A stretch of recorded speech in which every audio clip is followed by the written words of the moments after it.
آل محمد كما صليت على إبراهيم وعلى آل إبراهيم إنك حميد مجيد وبارك على محمد وعلى آل محمد كما باركت على إبراهيم وعلى آل إبراهيم إنك حمید مجید. سلام عرض میکنم خدمت همه شما دوستداران کلام الله مجید، خوبان، عزیزان، مهربانان. امیدوارم که هر کجا که هستید رابطه شما با قرآن روز به روز بهتر و بهتر و بهتر باشه. الله رو شاکریم از اینکه یک بار دیگر فرصت خدمت به قرآن کریم نصیب شد برای بنده و همکاران بنده تا به همراه شما عزیزان در یکی دیگر از برنامه‌های روحانی قرآن کریم گرد هم بیایم برای تعلیم و تعلم بیشتر آیات کلام الله مجید. اگر برنامه خودتون رو همراهی کرده باشید، در قسمت‌های گذشته ما شروع کردیم بعد از اتمام بیان قواعد اولیه روحانی قرآن کریم شروع کردیم به روحانی کلام الله مجید از ابتدای سوره مبارکه بقره تا 24 آیه اول رو پیش اومدیم، 4 صفحه اول مصحف عثمان طاها رو، و با امید الله تعالی امروز از ابتدای صفحه 5 آیه 25 سوره مبارکه بقره با شما عزیزان آغاز خواهیم کرد و تا جایی که در بخش اول برنامه فرصت اجازه بده ان شاء الله روحانی رو به همراه شما عزیزان کلمه کلمه، حرف به حرف پیش خواهیم رفت و درباره قواعد مختلف صحبت خواهیم کرد و در بخش دوم هم ان شاء الله تماس‌های تلفنی شما عزیزان رو خواهیم داشت و تلاوت‌های شما رو در آنچه که در بخش اول تلاوت شد و تعلیم داده شد و روحانی شد به همراه شما عزیزان، و برای خردسالان عزیز هم دیگه هر جای قرآنی که دوست داشتن بخونن اونها مختارن، اما بزرگترها فقط انشاءالله همین صفحه رو که با هم میخونیم یا شاید بیشتر از یک صفحه رو هر چقدر فرصت شد همینها رو انشاءالله عزیزان مد نظر داشته باشن که همینها رو انشاءالله باز با هم دوباره تکرار خواهیم کرد. میان برنامه کوتاه میبینیم، برمیگردیم از ابتدای صفحه 5 آیه 25 سوره مبارکه بقره به همراه شما عزیزان درس امروز خودمون رو آغاز خواهیم کرد.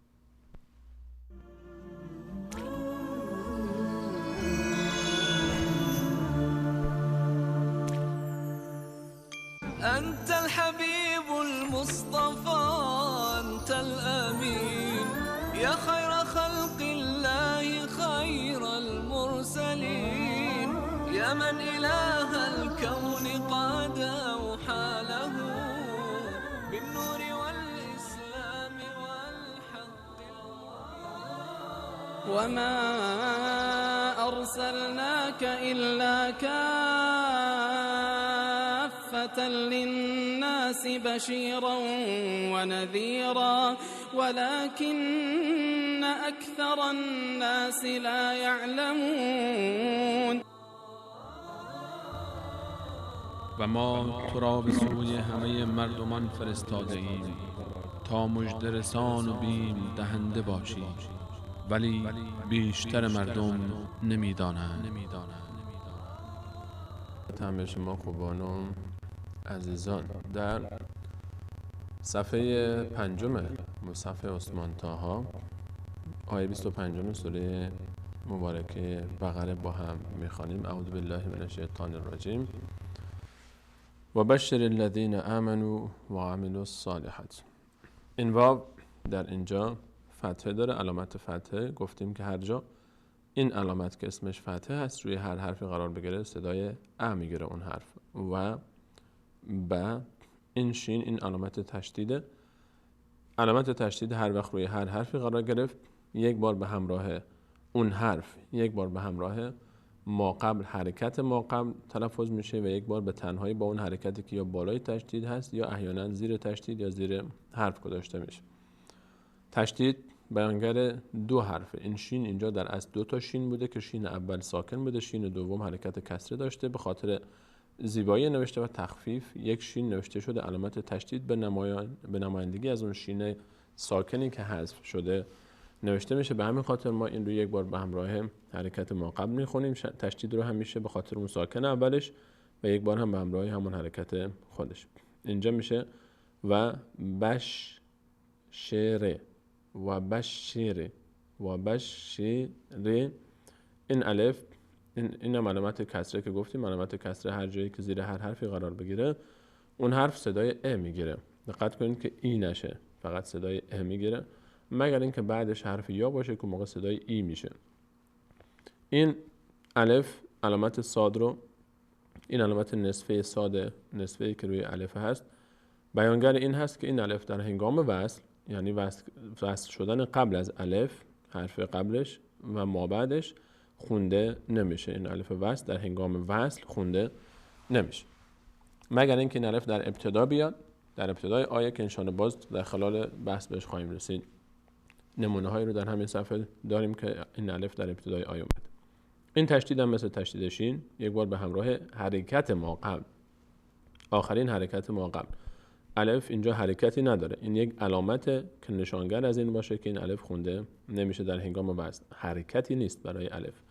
به همین خاطر ما نیاز به حرکت ما قبل داریم برای خوندن تشدید. از حرکت کسره را استفاده میکنیم، حرف را، و این لام یک بار به همراه کسره حرف را خونده میشه، یک بار به همراه فتحه خودش. اینجا ز حرکت حرف زال کسره داره میشه ذ، چون بعد از کسره یا اومده، این یا بعد از کسره اومده. هر وقت بعد از حرف کسره یا بیاد، از اونجایی که حرف کسره، حرکت کسره ببخشید، هر وقت بعد از حرکت کسره حرف یا بیاد، از اونجایی که حرکت کسره و حرف یا از لحاظ مخرج شبیه هم هستن، حرکت کسره تقویت میشه و صدای ای میگیره. دیگه نمیشه این حرف نمیشه ذ، میشه ذی میشه. این هم که فتحه دار میشه نه. و بشریل ریل و بشریل و بشریل نمیچسبه به لام. و بشریل الذین، همزه فتحه بعدش هر وقت الف بیاد، هر وقت بعد از فتحه حرف الف بیاد، حرکت فتحه و اون حرفی که فتحه روی اون قرار گرفته که اینجا همزه هست تبدیل به آ میشه. هر وقت بعد از حرف فتحه الف قرار بگیره دیگه ا خونده نمیشه، آ خونده میشه. تقویت میشه فتحه به همراه الف ما بعدش. اینجا میشه آ. ببخشید. و دقت کنید که این آ هم پر خونده نمیشه، یعنی آ نباید بگیم ا و بشر الذین آمنوا. واو هر وقت بعد از ضمه قرار بگیره، ضمه اینجا روی نون حرف ضمه داریم، حرکت ضمه رو روی حرف نون داریم. حرکت ضمه هر وقت بعدش حرف واو قرار گرفت صدای او میگیره. ببینید در این سه تا مثالی که اینجا داشتیم، الان بعد از کسره هر وقت حرف یا قرار بگیره صدای ای میگیره، بعد از حرف فتحه هر وقت الف قرار بگیره صدای آ میگیره، و بعد از حرکت ضمه هر وقت حرف واو قرار بگیره صدای او میگیره. این میشه چی؟ منو. این الف هم خونده نمیشه. هر وقت الفی دیدید که رویش علامت صفر هست، این علامت صفر در فارسی شبیه 5 عربی میشه. این علامت صفر هر وقت روی الفی علامت صفر دیدید این خونده نمیشه. آمنو و بشر الذین آمنوا. و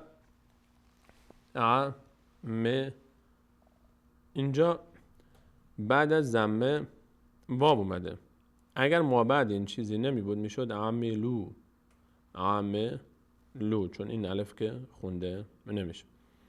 الان تا اینجا میشه عملو، اما این الف خونده نمیشه چون صفر داره مثل الف اینجا.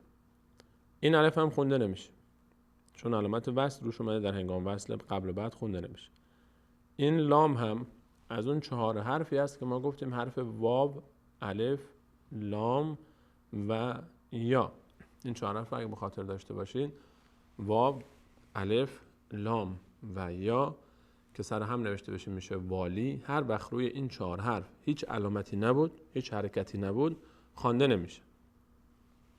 واو، الف، لام، یا همون حروف والی هر وقت هیچ حرکتی نداشته باشن خونده نمیشن. اینجا هم در این مثال الان این لام هیچ حرکتی نداره، پس بنابراین این لام خوانده نمیشه. الان ما در این مثال لام خوانده نمیشه این چون حرکت نداره. این الف هم چون علامت وصل داره صاد خوانده نمیشه. این الف هم علامت صرف داره، خوانده نمیشه. الان ما برای خواندن این صاد که تشدید داره نیاز به حرکت ما قبل داریم، یعنی باید از آخرین حرکت ما قبل کمک بگیریم تا این صاد رو یک دفعه بتونیم بخونیم، چون این صاد اول ساکن هست. الان این لام که حرکت نداره، الف هم که خوانده نمیشه، این الف هم که خوانده نمیشه، این واو هم خودش از خودش حرکتی نداره. ما نیاز داریم که از این ضمه لام استفاده بکنیم. به همین خاطر ما این لام رو، ضمه لام رو میچسبونیم به صاد. دیگه اینجا نمیگیم عملو، نمیگیم عملو صالحات، نه، این واو دیگه اینجا خونده نمیشه الان. و اون تأثیری رو هم که بعد از ضمه داشت دیگه نداره، چون اینجا دیگه ضمه مستقیما میچسبه به صاد. دیگه ضمه میچسبه به صاد، کاری به مابعد خودش نداره ضمه. این واو، این الف و این لام هیچ کدوم خونده نمیشن. چی میشه؟ میشه و عاملوس، عاملوس، مستقیم لام میچسبه به صاد، و عاملوس. خب الان ما یک بار صاد به همراه لام خوانده شد، عاملوس. یک بار صاد تنها فتحه داره، بعد از فتحه این الف کوچک قرار گرفته، بعد از فتحه الف قرار گرفته، صدای آ میگیره، عاملوس صا، عاملوس صا. خب یک قاعده دیگه مگر یادتون باشه ما گفتیم برای پرخواندن یا باریک خواندن برخی از حروف، گفتیم که به جز حروف صاد، ضاد، تا، ضا، عین، غین، ببخشید، صاد، ضاد، تا، ضا، غین، قاف و خا و را، این 8 حرف هیچ حرف دیگه پر خونده نمیشه. این 8 حرف هستن، صاد و ضاد. اینا رو حتما باید نوشته باشید تا حفظ کرده باشید دیگه ان شاءالله، چون بارها داره تکرار میشه. صاد و ضاد، تا و ضا، غین و قاف، خا و را، 8 تا حرف هستن که اگر روی اینها الف قرار گرفت اینها پر خونده میشن. یعنی چی؟ یعنی در هنگام تلاوت اینها، در هنگام تلفظ اینها، دهان به سوی بالا باز میشه. مثلا میگیم خاسرین، مثلا خا، نمیگیم خسرین، دهان به سمت بالا باز میشه. اگر پر خوانده نشد، حرفی پر خوانده نشه که غیر از این حروف هست، دهان به سمت بغل باز میشه. یعنی به جای که به سمت بالا باز بشه، به سمت بغل باز میشه. مثلا این مثالی که اینجا داشتیم، آمنو، در کلمه آمنو همزه از این 8 حرف نیست. به همین خاطر در هنگام تلفظ حرف همزه ما دهان رو به سمت بالا باز نمی‌کنیم، نمیگیم آمنو، میگیم آمنو، دهان به سمت بغل باز میشه. آمنو، آمنو، نمیگیم آمنو. اما در کلمه صالحات این اتفاق میفته. صاد که از اون 8 حرف است. این 8 حرف رو میگیم حروف استعلا، حروف مستعلیه، حروفی که پر خونده میشن، صاد، ضاد، تا، ضا، غین و قاف، خا و را. اینو مد نظر شما عزیزان باشه. غیر از این موارد لفظ جلاله الله هم هر وقت قبلش فتحه بیاد یا ضمه بیاد اون هم پر خونده میشه. مثلا والله، والله، الحمد لله، کسره که بیاد دیگه پر خونده نمیشه. الحمد لله، نمیگیم لله، لله.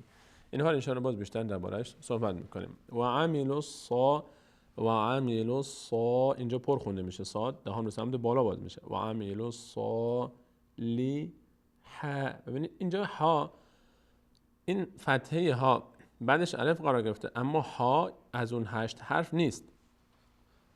به همین خاطر چون ها از اون 8 حرف نیست، ما چیکار میکنیم؟ اینجا این رو پر نمیخونیم، نمیگیم و عملوا الصالحاتی، میگیم و عملوا الصالحاتی، صالحاتی. صاد پر خونده میشه، دهان به سمت بالا باز میشه، اما برای ها دهان به سمت بالا باز نمیشه، به سمت بغل باز میشه. و عملوا الصالحاتی، صالحاتی. خب تا اینجا از اول بخونیم. و بشر الذین آمنوا و عملوا الصالحات. دقت کنید روی این کلمه و عملوا الصالحات. ان روی نونی که تشدید داره، روی نونی که تشدید داره همیشه یک کمی مکس کنید. روی نونی که تشدید داره سریع رد نشید. منوزی یک حرکت مد روش میشه مکس کرد راحت. ان، اینو در اصطلاح تجوید ما بهش میگیم غنه. اینو من یادآوری میکنم که باز به تفصیل درباره‌اش صحبت کنیم. ان لهم. خب بریم ادامهش رو. ان لهم جن، اینجا تشدید به همراه مقب خونده میشه. جن، یک بار نون به همراه فتحه خوانده میشه، یک بار نون فتحه داره و الف، اینجا الف خونده میشه، نا میشه، اما نون از اون حروف 8 تایی که پر خونده میشن نیست، به همین خاطر پر خونده نمیشه، دهان به سمت بالا باز نمیشه. میگیم جناتین، میگیم جنه، نمیگیم جنه تین. این تنوین این هست که هر وقت این علامت اومد صدای نون اضافه میشه به اون کسره‌ای که بعدش هست. جنتین، این همون کسره خودشه. این کسره دوم که در زیر این کسره قرار میگیره نماینده یک نون هست که باید صدای نون اضافه بشه بهش، میشه جنتین. خب خط بعدی تج ری. جیم یک از اون حروفی هست که ما این قاعده هم قبلا هم گفتم خدمتون که 5 تا حرف قاف تا با جیم و دال وقتی که سر هم نوشته بشن میشه قطب جد. این یادتون باشه، قطب جد. این 5 حرف قطب جد هر وقت که ساکن باشند مقداری در مخرج به اصطلاح میگیم قلقله میشه، یعنی یک مقداری مخرجش میلرزه در هنگام تلفظ. نمیگیم تج، همونجا قطع کنیم صدا رو، تج، کمکی میلرزه. تج ری کسره داره بعدش یا اومده، نمیشه تج ره، میشه تج ری. من نون که اومد نداره همیشه ساکن در نظر بگیرید، نونی که حرکت نداره غالبا عثمان‌طه ها در بعضی موارد این رو نمی‌نویسه، جایی که اخفا میشه نون رو علامت نمیگذاره روش. من تحتی ها، تا اینجا میشه من تحتی ها، من تحتی ها تا اینجا اگر بعدش چیزی نباشه. اما ببینیم بعدش چی خبر هست. الف خوانده نمیشه چون علامت وصل داره. لام ساکن نیاز به حرکت ما قبل داره، این حرکت رو از الف نمیتونیم بگیریم چون حرکتی نداره. نیاز از این الف هم نمیتونیم بگیریم چون حرکتی نداره. این حرکت ما قبل رو از ها میگیریم. فتحه ها کمک میکنه به ما برای خواندن این لام. ها مستقیم میچسبه به لام. در مواردی که ما برای خواندن ساکن ما بعد یا تشدید ما بعد نیاز به حرکت ما قبل الف داریم، دیگه اینجا الف خوانده نمیشه. مثال بالا هم همین اتفاق اونجا برای واو افتاد در کلمه و عملوا الصالحات. اینجا واو دیگه نشد، عملو نشد، عملوس شد چون این لام مستقیم چسبید به صاد. اینجا هم نمیگیم تحتی ها الانهار، تحتی ها انهار، نه، تحتی هل. این ه مستقیم میچسبه به لام. این الف و این الف دیگه حذف میشن. اینجا میشه چی؟ من تحتی هل ان. اینجا این همزه فتحه داره، ان ها رو فتحه ها فتحه داره بعدش الفه میشه صدای آ میگیره اما پر خونده نمیشه. ها هی دو چشم پر خونده نمیشه. تحتی هل انها رو، تحتی هل انها رو، ان ها رو. نون حرکت نکنه، انه نشه، ان ها رو. خب تا اینجا از اول آیه بخونیم. وبشر الذين آمنوا وعملوا الصالحات أن لهم جنات تجري من تحتها الأنهار. اگر وقف کنیم، هر جایی که وقف کردیم ما ایستادیم اونجا همیشه اون حرف آخر ساکن خونده میشه. هر جا که شما وقف کردید آخرین کلمه‌ای که تلفظ میکنید ساکن میشه. اینجا اگر به هنگام وقف میشه ساکن میشه. این علامت رو قبلا هم توضیح دادیم. این علامت صلا، این صاد مخفف وصل هست، این لام هم این لا مخفف اولا، یعنی وصل اولاست. اینجا یعنی وصل کردن اولاست، یعنی اگر شما وصل کنید بهتر است. اینجا نایستید بهتره، اما اگر ایستادید هم اشکالی نداره، میتونید بیستید، اما اگر وصل کنید بهتر است، از لحاظ معنا کاملتر میشه. خب کلمه اینجا من تحتها الانهار در هنگام وقف، اما اگر خواسته باشیم ادامه بدیم من تحتها الانهار کل لما، کل لام یک بار میچسبه به کاف، کل لما فتح بعدش الف صدای آ میگیره، کلما رزقو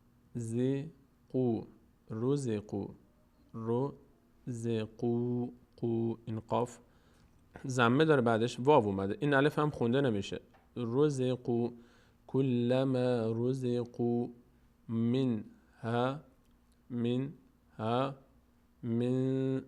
ثمرات من ثمرات كلما رزقوا منها من ثمرات. خب تا اینجا اگر بعد از این تنوین تنوین ان حرکت غیر از حروف یرملون بود، اینجا تن خونده میشد. اما ببینیم بعدش چی است. اینجا بعدش یک تشدید داریم، را. بعد از این ما را رو داریم که این را یک تشدید هست. اگر به خاطر داشته باشید در برنامه گذشته یک قاعده دیگه هم خدمت شما عزیزان من ذکر کردم و اون قاعده چی بود؟ قاعده این بود که هر وقت بعد از تنوین یا نون ساکن، قاعده اصلش مال نون ساکن هست، بعد از نون ساکن که همون تنوین هم به اصطلاح تنوین هم نوعی از نون ساکن هست، یک نمونه‌ای از نون ساکن هست، بعد از نون ساکن یا تنوین هر وقت یکی از حروف یرملون آمد، یعنی یا، را، میم، لام، واو و نون، 6 تا حرفن، اگه سر هم نوشته بشن میشه کلمه یرملون. اینا رو یادداشت کنید، حفظ کنید. چند قاعده بیشتر نیست. ما الان یک قاعده قطب جد گفتیم که حروف قلقله هستن، وقتی ساکن باشن قلقله میشن، قاف، تا، ب، با، جیم، دال، قطب جد. یکم حروف اصطلاح رو گفتیم، صاد و زاد و تا و ضا و غین و قاف و خا و را، و والی رو گفتیم حروف که ناخوانا هستن که هیچ وقت خوانده نمیشن وقتی علامت نداشته باشن، واو، الف، لام، یا، واو، الف و لام و یا، 4 تا.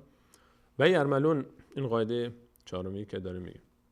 یرملون، حروف یرملون هر وقت بعد از نون ساکن یا تنوین یکی از این حروف قرار گرفت، اون نون ساکن یا تنوین تبدیل میشه به حرف مابعد، یکی از این 6 تا حرف، هر کدوم از این 6 تا حرف که بود نون تبدیل میشه به یکی از اون حرفا، یعنی حرف بعدی تشدید میگیره و نون دیگه تلفظ نمیشه. این قاعده یرملون حتما یادتون است. یه قاعده دیگه هم درباره نون ساکن و تنوین گفتیم که هم قاعده زنبور در فارسی هم که بود اگه یادتون باشه. البته اسمش قاعده زنبور نیست، قاعده اسمش هست قاعده اقلاب یا قلب به میم، تبدیل کردن نون به میم. وقتی که بعد از نون ساکن یا تنوین حرف ب آمد، مثلا من بعده، مثلا بعد از نون ساکن ب اومده، نمیگه من بعده، نون رو تبدیل میکنیم به میم. این رو غالبا در مصاحف شما میبینید یک میم گذاشته روش، یعنی خود به خود نیازی به فکر کردن روی این قاعده نیست، یک میم همیشه هست.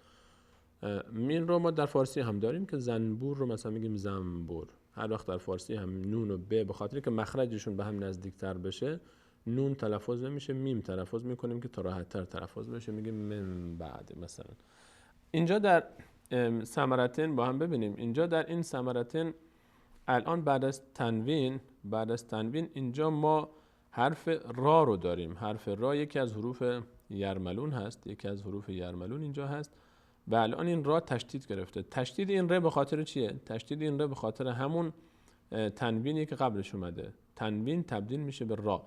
الان برای تلفظ چطور تلفظ میکنیم؟ میگیم من ثمرات تر، این تر رو ما میچسبونیم به را چون ر تشدید داره، باید به کمک ما قبل خونده بشه دیگه، درسته؟ این تنوین اول تبدیل شد به را، این تنوین اول تبدیل شد به را، ر تشدید گرفت، یک را بود، یک رای دیگه هم اضافه شد، به خاطر اون تنوینی که تبدیل به را شد 2 تا تشدید شد. الان دیگه نمیگیم این را، الان اون نون رو دیگه تلفظ نمی‌کنیم، اصلا فکر می‌کنیم این نیست، این کسره دومی که نماینگر نونه، فقط همین کسره اول هست، میچسبونیم به را. من ثمرات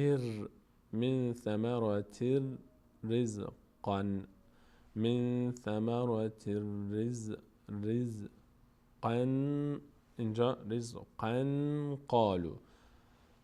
اگر اینجا وقف کنیم، بالفرض خواسته باشیم روی این کلمه رزقا وقف کنیم، یعنی بیستیم، ادامه ندیم تلاوت رو، میشه رزقا رزقا رزقا. قاف تنوین ان هر جا که شما روش ایستادید دیگه تبدیل به الف میشه. به همین خاطر این رو قاف ننوشتن، یک الف گذاشتن که در هنگام وقف قا خونده میشه. رزقا. یعنی مثلا اگر ما اینجا بیستیم، مثلا چطور بخونیم؟ از خط بالا بیایم كلما رزقوا منها من ثمرات رزقا.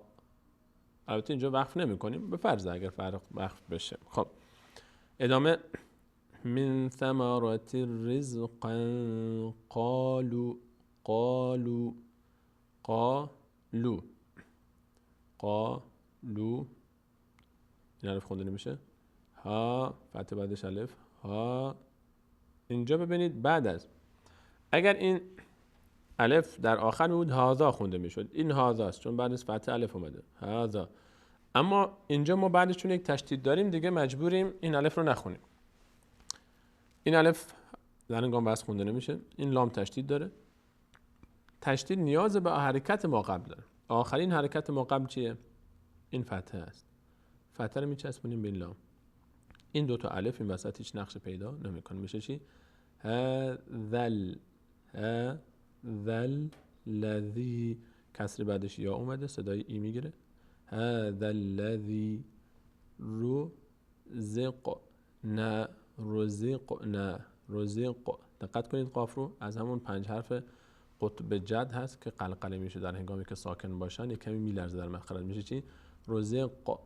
نمیگیم رزق رزق، خیلی خشک ادا نمیکنیم اینجوری. رزق رزق نه رزق رزق نه رزق نه. این قلقله که میگیم یعنی همین. روی قاف دقت کنید. رزق رزق رزق نه. من قب به هم مثل قاف قطب جد، به هم از اون حروف قطب جد حرف دومی به دیگه. قاف به جیم دال. این الان اینجا به از همون حروفی که باید قلقله بشه میشه. نمیگیم قبلو قبلو، نه قب قب. دقت کنید قب من قبلو قبلو قبلو نه من قبلو نه. یک کمی به در مخرج باز زیاد هم حرکت روی قطب جد دقت کنید که زیاد حرکت نکنه که باز صدای کسره نگیره. من قبلو قبلو نشه. من قبلو نه دیگه زیاد. یک حرکت خیلی ساده و خیلی ظریفی در مخرجش ادا میشه. برگردیم این خط رو با هم از یکمی بالاتر بخونیم. من ثمرات رزقا قالوا هذا الذي رزقنا من قبل. اگر اینجا وقف کنیم لام هم ساکن میشه.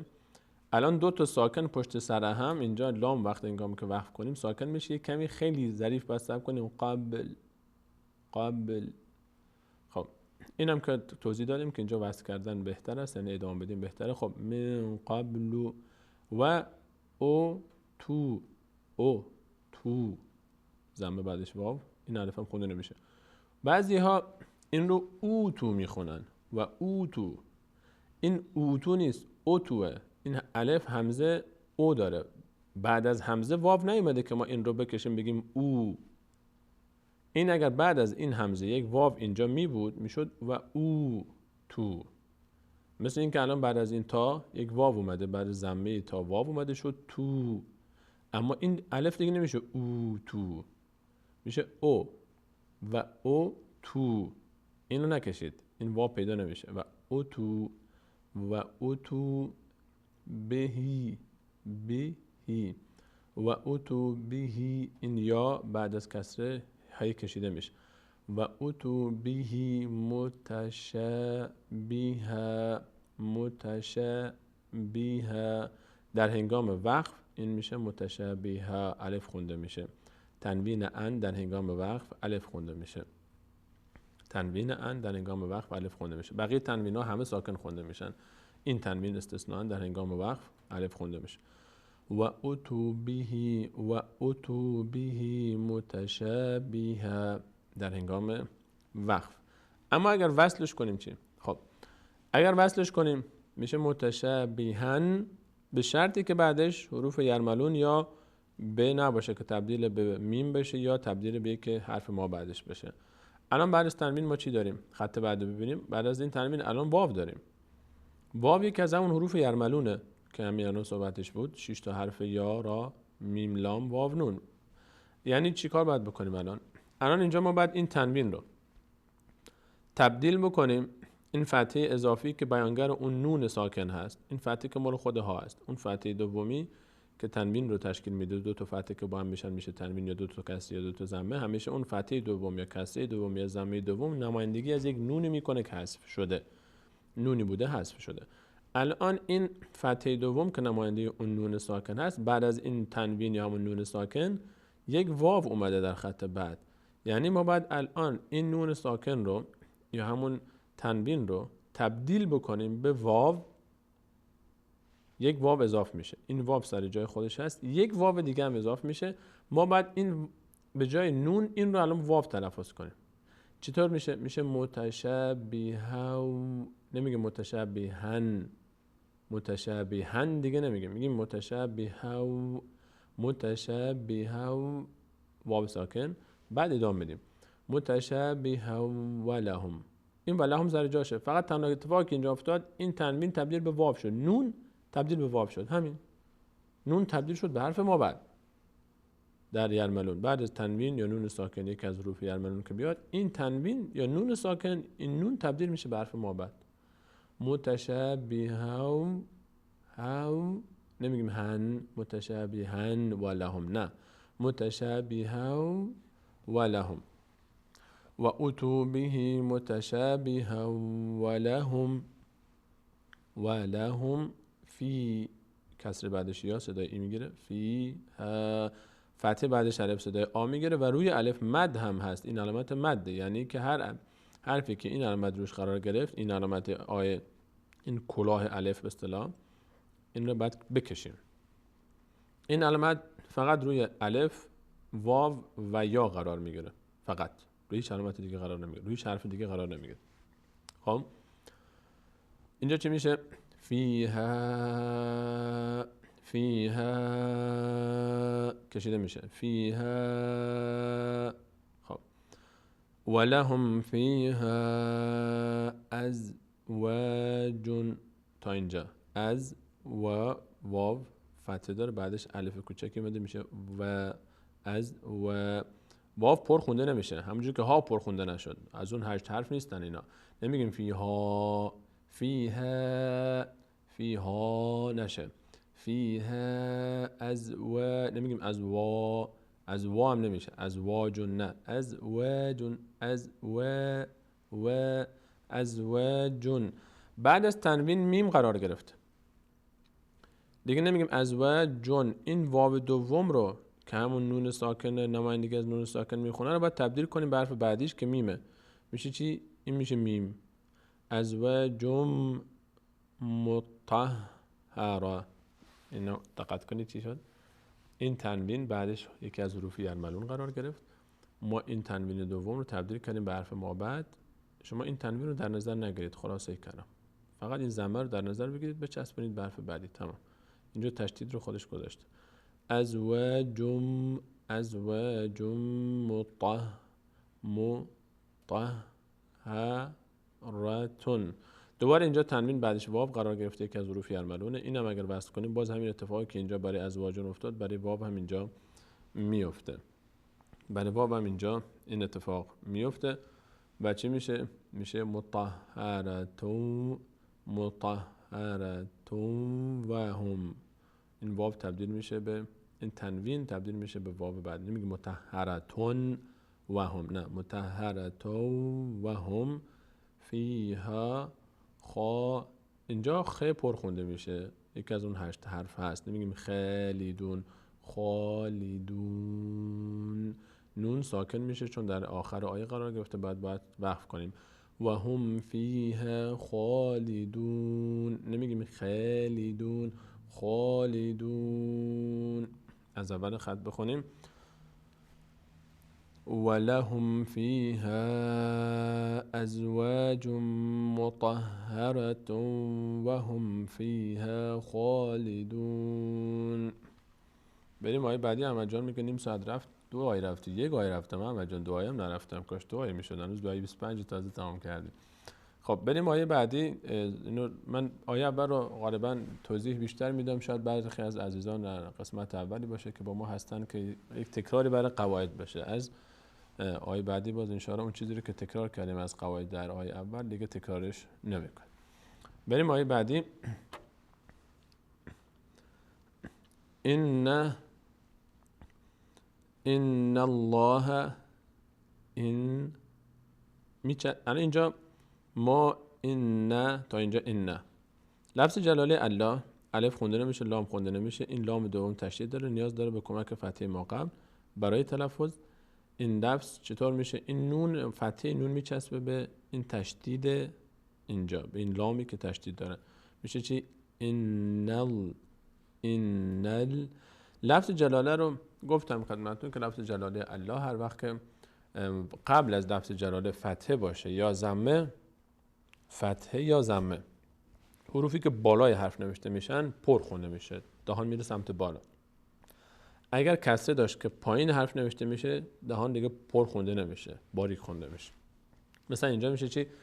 ان الله، ان الله، نمیگیم ان الله، ان الله، نمیگیم ان الله. اما نمیگفت در الحمدلله مثلا سوره هم میگفتیم الحمدلله، لله، نمیگیم لله، لله. این باریک خونده میشه. هر وقت قبل از لفظ جلاله الله کسره باشه باریک خونده میشه، هر وقت فتحه یا ضمه باشه پر خونده میشه. ان الله لا، الف قبلش فتحه، فتحه بعدش الف، لا پرم خونده نمیشه، لا نمیگیم لا، لا. ان الله، اما استثناء فقط برای لفظ جلاله الله است که پر خونده میشه، هر لامی پر خونده نمیشه، فقط در لفظ جلاله الله استثناء پر خونده میشه وقتی که قبلش فتحه یا ضمه باشه. ان الله لا یستحیی، دقت کنید یا کسره داره، یک یای دیگه هم بعدش هست که مد داره.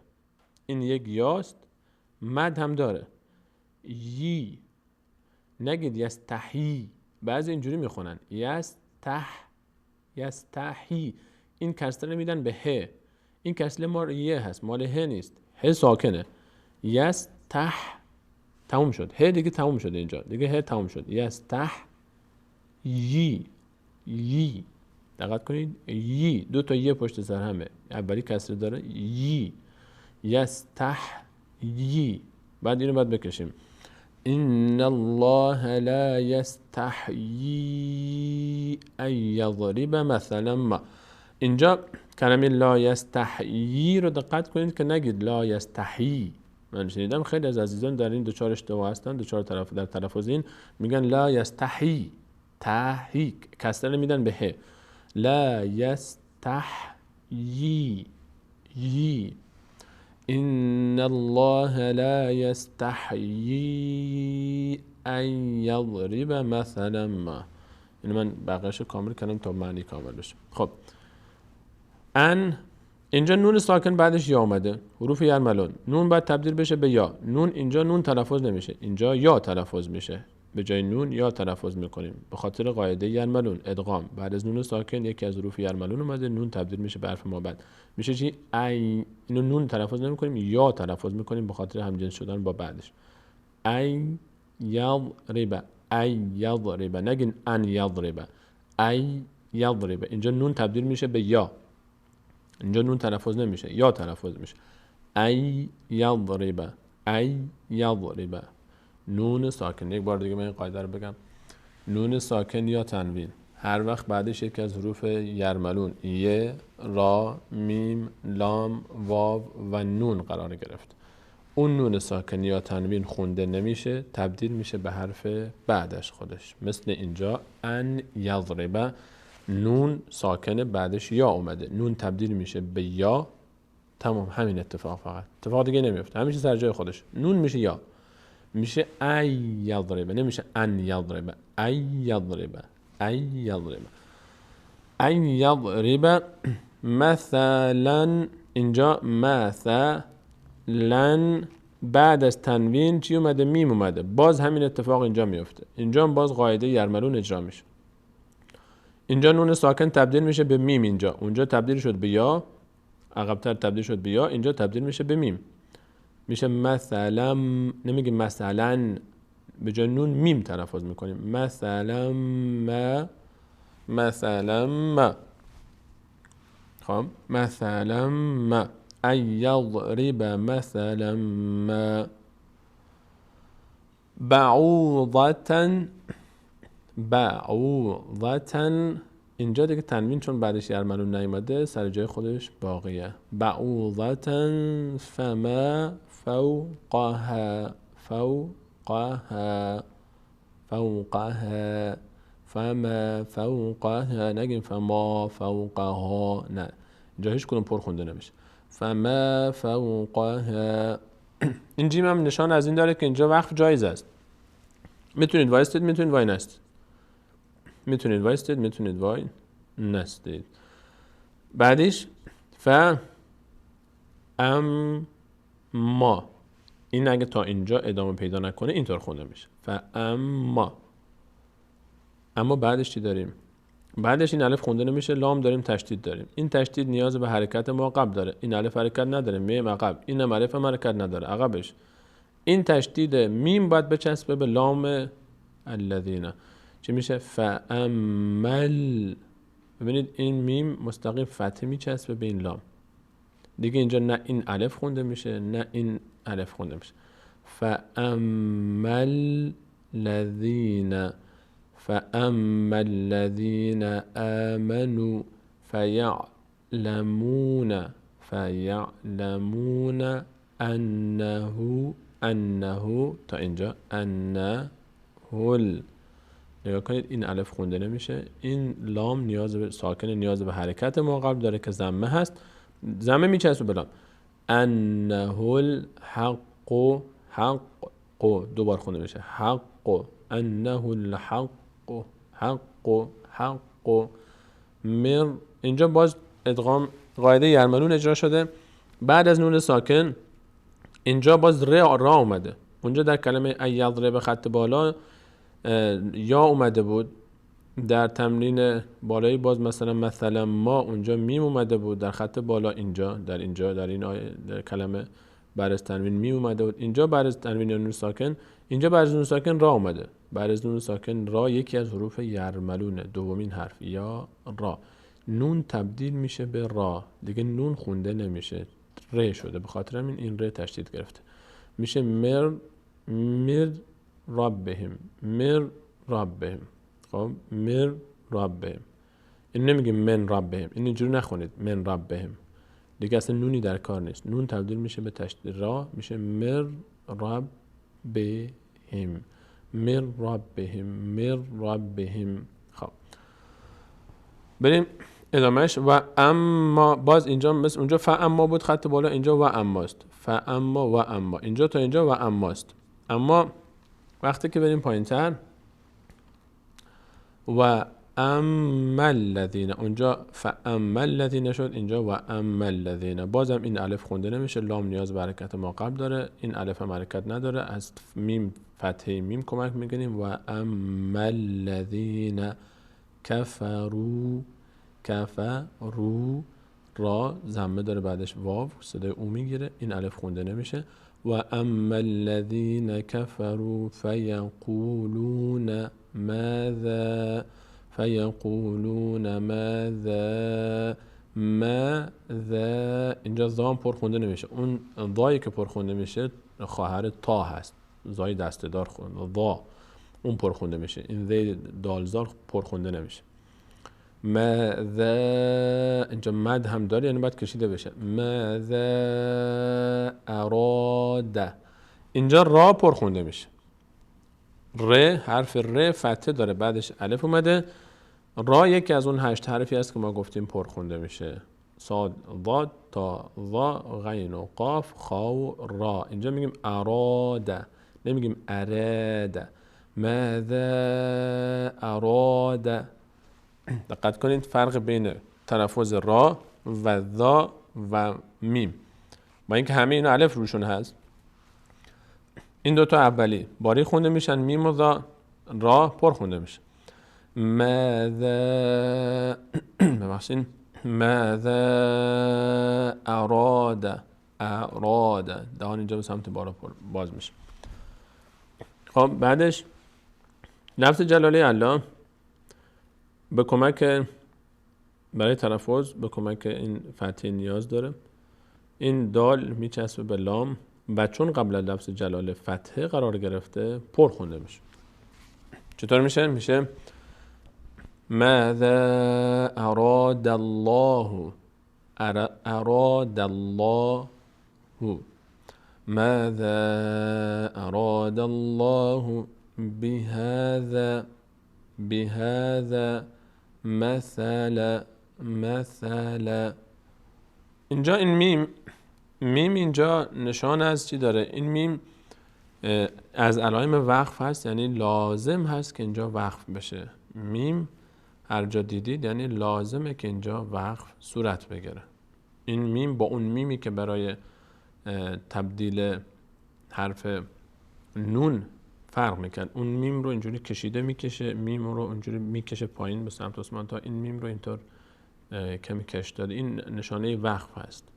با اون میم اشتباه نگیرید که اون میمی که در زنبور، قاعده زنبور هر وقت بعد از نون ساکن به می اومد تبدیل میشد نون به میم، اون نیست. اینجا علامت وقف مثل این سلام، مثل جیم، مثل بقیه حروف. خب این میشه چی اینجا؟ این میشه مثلا. مثلا اینجا الف خونده میشه و چون لام از اون حروفی نیست که پر خونده بشه، پر هم خونده نمیشه. نمیگیم مثلا، مثلا. خب اینجا از این خط آخر بخونیم. و اما الذین کفروا فیقولون ماذا اراد الله بهذا مثلا. خط بعدی یضل، یضل، لام یه بار با کمک ضاد یک بار خودش. یضل بهی، بهی کشیده میشه، اینجا یا داره بعدش، بعد از کسر یا اومده.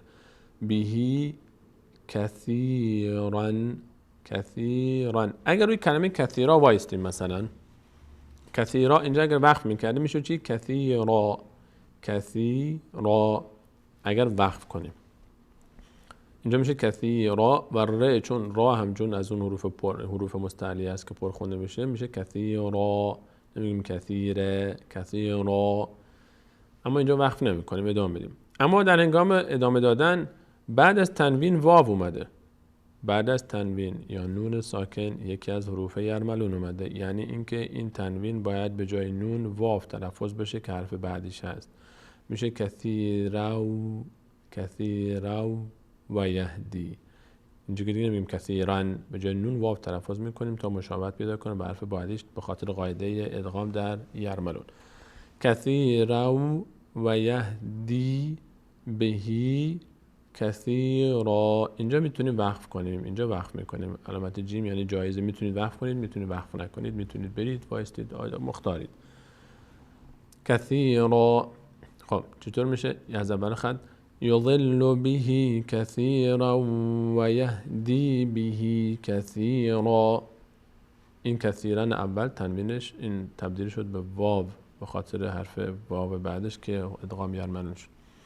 اینجا اگر ما کثیرن رو ادامه بدیم، اگر وقف کنیم که میشه کثیرا، اگر ادامه بدیم باز همین اتفاقی که برای کثیرای اول افتاد اینجا میفته. یعنی اگر ادامه دادیم باز دوباره بعد این تنوین رو تبدیل کنیم به حرف واو بعدیش، بگیم کثیرا، دوباره اینجا ادغام صورت میگیره، تبدیل میشه به خاطر حرف یرملون بعدش، یکی از حروف یرملون واو، و این تنوین تبدیل میشه به واو. کثیرا و کثیرا و ما یضل به. اینجا این مد روی یا نشان از این داره که باید کشیده بشه. این و ما یضل به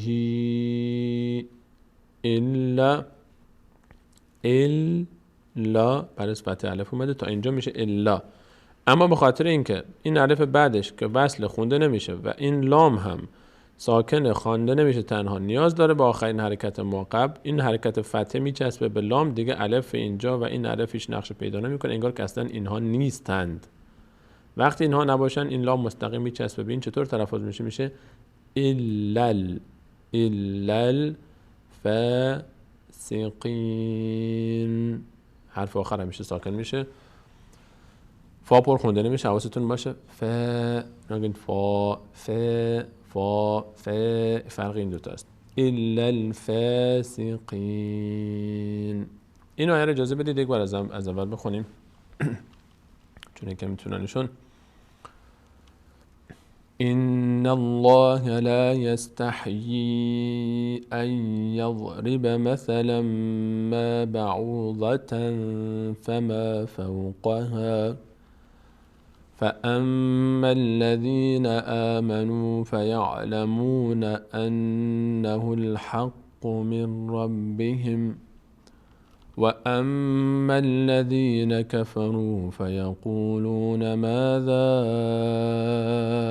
أراد الله بهذا مثلا يضل به كثيرا ويهدي به كثيرا وما يضل به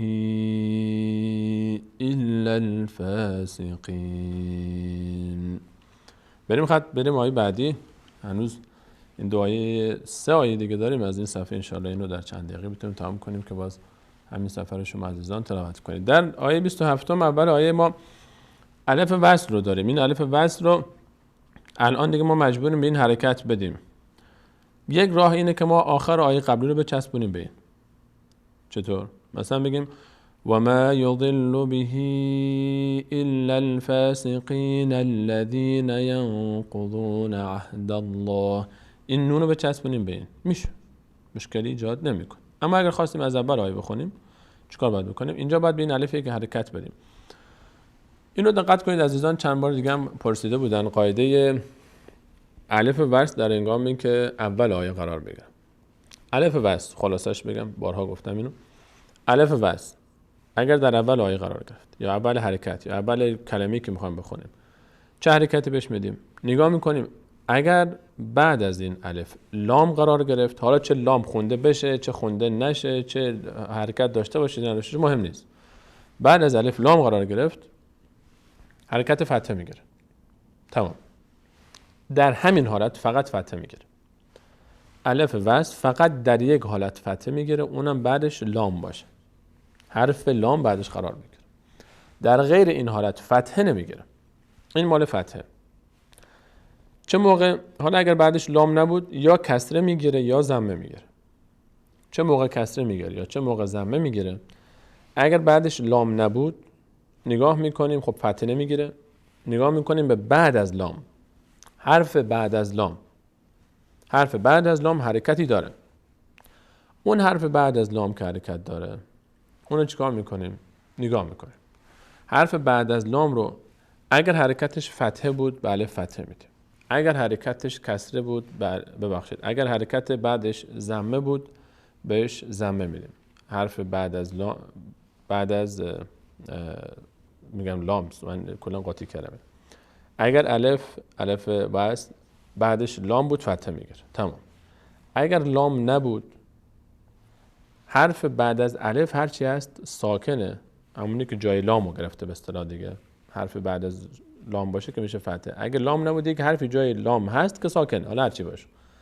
بعد از اون حرف اگه حرف بعدش یعنی حرف دوم ضمه داشت بهش ضمه میدیم، کسره داشت بهش کسره میدیم، فتحه هم داشت بهش باز کسره میدیم. اینو یک کمی شاید برای عزیزان چند باری پرسیدن. خلاصه کلام بعد از الف فصل لام باشه فتحه میدیم. تمام. لام نبود به حرف دوم نگاه میکنیم، حرف بعدش الف نه، حرف بعدیش. 2 تا حرف بعد از الف اگر ضمه داشت بهش ضمه میدیم، اگر کسره داشت بهش کسره میدیم، اگر فتحه هم داشت باز بهش کسره میدیم. مثالاش بازی میرسه ان شاء الله.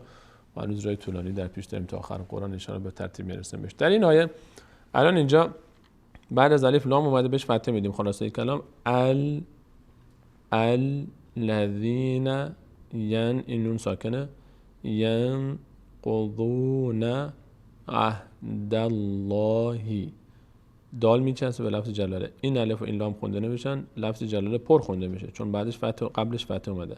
عهد الله من، این میم همون میمیه که الان همون قاعده زنبور اینجا ایجاد میشه، اجرا میشه، همون قاعده اقلاب، قلب به میم. بعد از نون ب اومده، نون تبدیل میشه به میم دیگه. اینجا نون تلفظ نمیشه، میم تلفظ میشه. من بعد، من بعد، نمیگیم من بعد، من بعد، من بعد، من بعد میثاقه، میثاقه، میثاقه و یقطعون ما امر الله، ما امر الله. اینجا لفظ جلاله پر خونده میشه چون قبلش فتح است. ما امر الله به ان، اینجا بعد از نون یا اومده، یکی از حروف یرملونه، نون باید تبدیل بشه به حرف با بعدش. نون اینجا یا تلفظ بشه، نمیگیم ان یوصل، میگیم ای یوصل، مثل ای یضرب، ای یوصل، ای نون یا تلفظ میشه، ای یوصل و یفسدون، و یفسدون فیل. نگاه کن اینجا اتفاق میفته. این اگر به تنهایی خونده بشه میشه فی، فی. اما اینجا چون الف خونده نمیشه و این لام ساکن نیاز به آخرین حرکت ما قبل داره، این ساکن هم این الف رو که خب در حالت وصل خونده نمیشد از کار انداخته، هم این یا رو از کار می اندازه. فقط این کسره اینجا کار میکنه. فیل، فیل ارض و یفسدون فی الارض. اگر وقف کنیم میشه فی الارض، فی الارض. او اینجا نمیشه او. نگاه کنید این واو خونده نمیشه. این واو با اون واوی که علامت نداره فرق میکنه. این واو ساکن نیست، این واو ناخواناست. این واو خوانده نمیشه. هر واوی که روی صفر داشت مثل اون الفایی که روی صفر قرار میگیره این خونده نمیشه. به خاطر همین اینجا همزه فقط او خونده میشه، این دیگه او خونده نمیشه. اگر روی این صفر نمی بود میشد اولئک، اما اینجا دیگه این واو خونده نمیشه. نوشته میشه، خونده نمیشه. در فارسی هم ما داریم، در فارسی هم مثلا خواهر، کلمه خواهر رو شاید در ذهن عزیز پیش بیاد خب چرا می‌نویسن وقتی خونده نمیشه. ما در فارسی هم خواهر می‌نویسیم، خواهر می‌خونیم. در هر زبانی به حال قواعد هست. این واو اینجا خونده نمیشه، میشه چی؟ او نمیشه، او میشه او اولا او. این اصلا واو فکر کنید نیست، فکر کنید اصلا این واو نیست. اولئک، این مد داره. اولئک همول خا پرخونده میشه، خا یک از اون 8 حرفه. خاسرون، نون حرکت نمیکنه، در آخر قرار گرفته ساکن میشه. دقت کنید که نون هیچ حرکتی نباید بکنه. یک بار این آیه را از اول با هم بخونیم. الذين ينقضون عهد الله من بعد ميثاقه ويقطعون ما امر الله به. اینجا من وقف کردم، احیانا انسان نفسش کمه. ببینید وقتی که اینجا وقف کنید میشه به، دیگه این یا اصلا خونده نمیشه. ما امر الله به، این نه این یا خونده میشه نه این حرکت کسره ه. این یاهایی که اینجوری نوشته میشه در هنگام وقف هیچ نقشی ندارن. اینا از این حذف میشه، این مدم حذف میشه، این کسره هم حذف میشه، فقط این حرف خونده میشه به. و یقطعون ما امر الله به ان یوصل و یفسدون فی الارض اولئک هم الخاسرون. نون هیچ حرکتی نباید بکن. اولئک هم الخاسرون. خاسرون نشه. دقت کنید بعضی از زیرای اینجوری میگن اولئک هم الخاسرون. این اشتباهه. خاسرون. این نون اینجا حرکت پیدا میکنه. حداقلش اینه که قلقله پیدا میکنه یا این حتی حرکت کسره هم میگیره. اولئک هم الخاسرون. فقط میرید به مخرجش همونجا وای میسید. بریم آیه بعدی. کیف تکفرون بالله. اینجا لفظ جلاله پر خونده نمیشه. این الف که خونده نمیشه، به میچسبه به این لام وسط، این لام هم که خونده نمیشه، حرکت نداره. بالله این همون حالتیه که گفتم لفظ جلاله پر خونده نمیشه. قبلش کسره هست. بالله نگیم بالله، بالله نه، بالله بالله و کنتم. ام میم هیچ حرکتی نکنه. ام و تا و اموا پرخونده نمیشه. واب اموانا امواتا. اگر اینجا وقف کنیم الف میگیره امواتا، اما چون وقف نمی کنیم امواتا فاحیاکم. از اول آیه کیف تکفرون بالله و کنتم امواتا فاحیاکم ثم یمیتکم ثم یحیی. دو تا یه پشت سر هم. یحییکم. دقت کنید دو تا یه است. ثم یحییکم ثم الیه ترجعون. یه بار دیگه این آیه رو میخونیم. کیف تکفرون بالله و کنتم امواتا فاحیاکم ثم یمیتکم ثم یحییکم ثم الیه ترجعون. آیه آخر رو بریم با هم. هو ول الف خونده نمیشه، واب میچسبه به لام.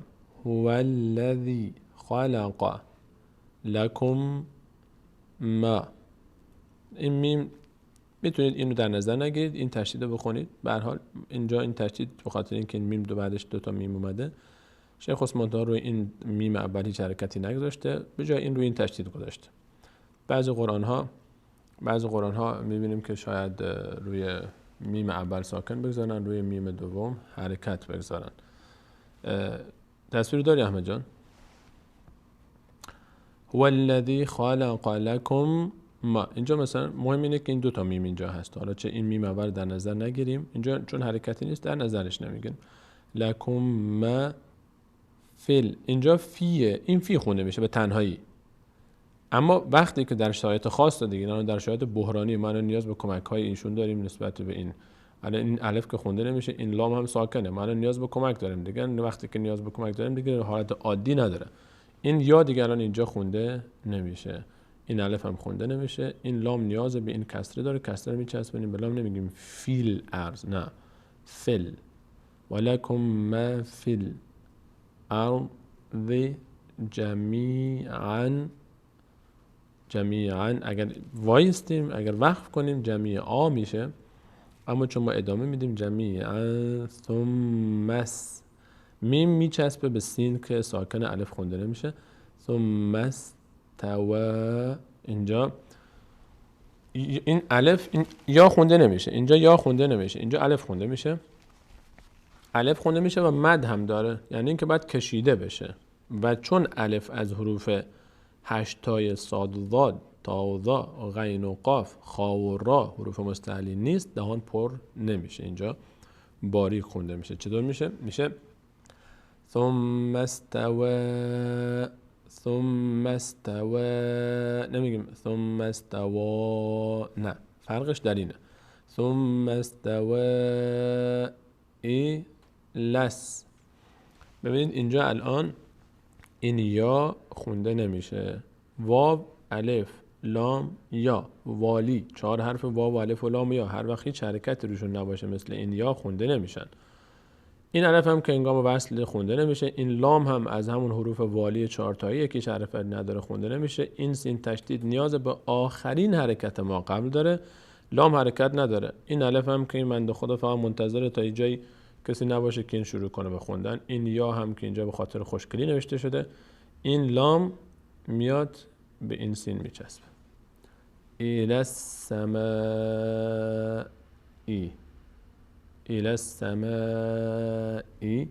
اما اگه اینجا وقف میکردیم چی میشد؟ روی کلمه سما این بس ساکن میشد الی السماء، یعنی روی اینجا باید وقف میشد. خب الی السماء فسو، اینجا واو یک بار به همراه واو سین خونده میشه، یک بار به همراه فتحه و چون بعد از فتحه الف اومده صدای آ میگیره. فسو واو پر خونده نمیشه، خفیف خونده میشه. فسوهن، فسوهن.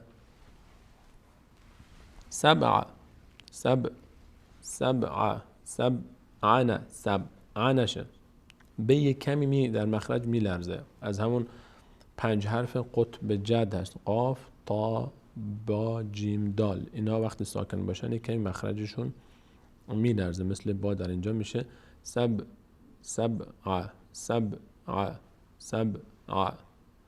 فسواهن 7 سماوات. اینجا ت اگر ساکن اینجا وقف کنیم که علامت جیم یعنی اجازه وقف داریم، اینجا ساکن خونده میشه، اینجا دیگه ساکن خونده میشه، سماواتی نمیشه. برخلاف تنوین ان که وقتی وای میستادیم مثل جمیعا در خط بالا میگفتیم جمیعا، اگر وقف میکردیم اینجا تنوین ان دیگه ساکن میشه، صدای ای نمیگیره، باز ساکن میشه. سماوات. خب و هو بكل شيء. این یا ساکنه. فرق این یا و یای بالا در الا چی است؟ این یا در اینجا هیچ حرکتی نداشت و همین خاطر خوانده نشد، لام مستقیم چسبید به سین. اما اینجا ساکنه، یعنی باید تلفظ بشه به کمک فتحه ما قبل. شی ان علیم. تنوین در آخر سکون میگیره، تنوین ساکن میشه. تنوین اون، تنوین ان مثل اینجا، اینو همیشه ساکن میشه. فقط یک تنوین ان در هنگام وقف الف میگیره، به همین خاطر هم بعدش همیشه یک الف اینجا می نویسن روی عین. این الف به خاطر اینه که در هنگام وقف الف خوانده بشه. اینا یک بار با هم دیگه بخونیم. هو الذي خلق لكم ما في الأرض جميعا ثم استوى إلى السماء فسواهن 7 سماوات وهو بكل شيء عليم. اینم از صفحه 5 از تلاوت امروز. به همین قدر اکتفا میکنیم تا تماس‌های بیشتری از شما عزیزان رو داشته باشیم. عزیزانی که تماس میگیرن انشاءالله حتما یا عزیزان بزرگسال همین صفحه رو بلا استثناء خواهش منو بپذیرید که غیر از این صفحه هیچ صفحه دیگری تلاوت نکنید تا تمرین‌های خودمون رو در اون چیزی که درس داده شده داشته باشیم. همین صفحه رو عزیزان انشاءالله تلاوت خواهند کرد و عزیزان نونهال و خردسال هم از آخر قرآن، اول قرآن، هر جایی که دوست داشتن دیگه مختارن، هر جایی که حفظ کردن یا دوست دارن تلاوت بکنن میتونن تلاوت بکنن. بعد از میان برنامه در خدمت شما خواهیم بود با تماس‌های تلفنی شما عزیز.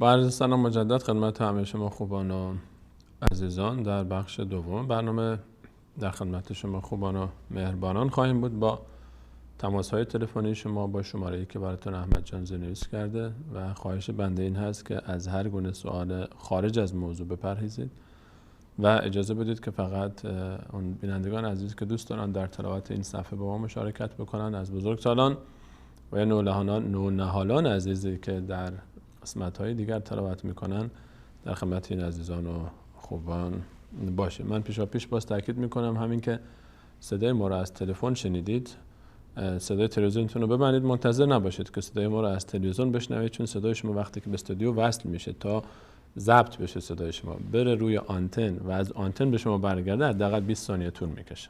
این تأخیر به خاطر همین است. خیلی از عزیزان نمیدونن، فکر میکنن همون مستقیم میاد.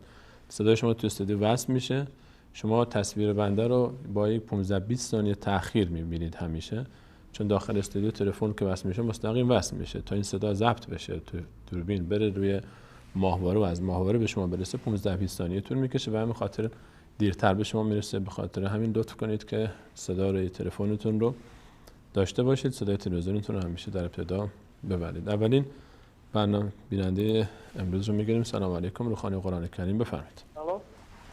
سلام بر شما بیننده گرامی، بفرمایید. مقداری بلندتر صحبت. السلام علیکم و رحمت الله و برکاته. علیکم السلام و رحمت الله و برکاته. خودتون معرفی میکنید؟ مراد الله هستم از تاجیکستان میباشم. مراد الله جان از تاجیکستان. مراد الله جان از کجا تلاوت میکنی برادر عزیزم؟ درس امروز شما را میخواهم به شما قرائت کنم. درس امروز را بسم الله و بشر الذین آمنوا و عملوا الصالحات. اعوذ بالله من الشیطان الرجیم. بسم الله الرحمن الرحیم. فَتَفْعَلُوا اللَّهَ تَفْعَلُوا فَاتَّقُوا النَّارَ الَّتِي وَقُودُهَا النَّاسُ والحجارة أعدت للكافرين وبشر الذين آمنوا وعملوا الصالحات أن لهم جنات تجري من تحتها الأنهار كلما رزقوا منها من ثمرات رزقا قالوا هذا الذي رزقنا من قبل وأوتوا به متشابها ولهم فيه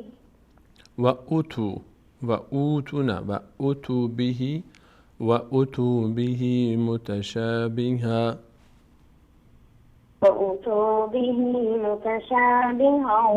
ولهم فيها أزواج مطهرة وفيها خالدون وهم فيها خالدون.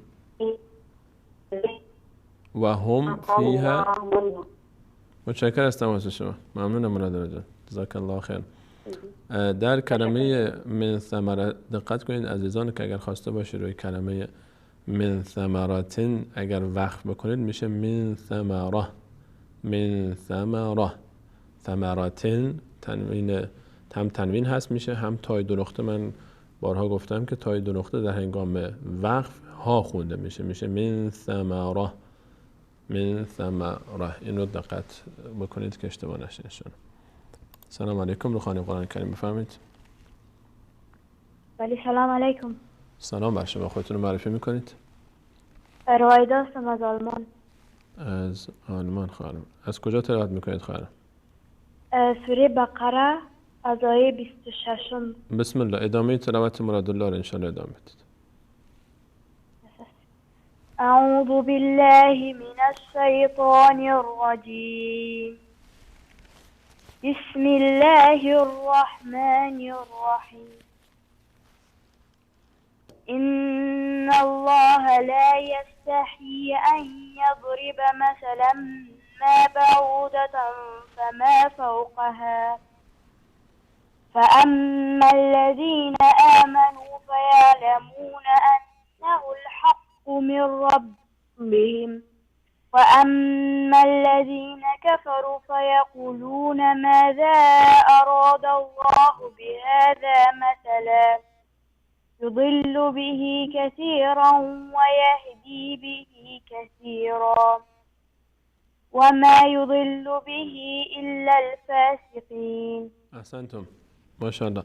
فقط دقت کنید خواهرم که در و اما الذین کفروا فیقولون و اما الذین کفروا فیقولون، دقت کنید که واو در کفرو یقولون مقداری کشیده بشه که مشخص بشه که اینها یک واو هست، درسته؟ و اما الذین کفروا فیقولون.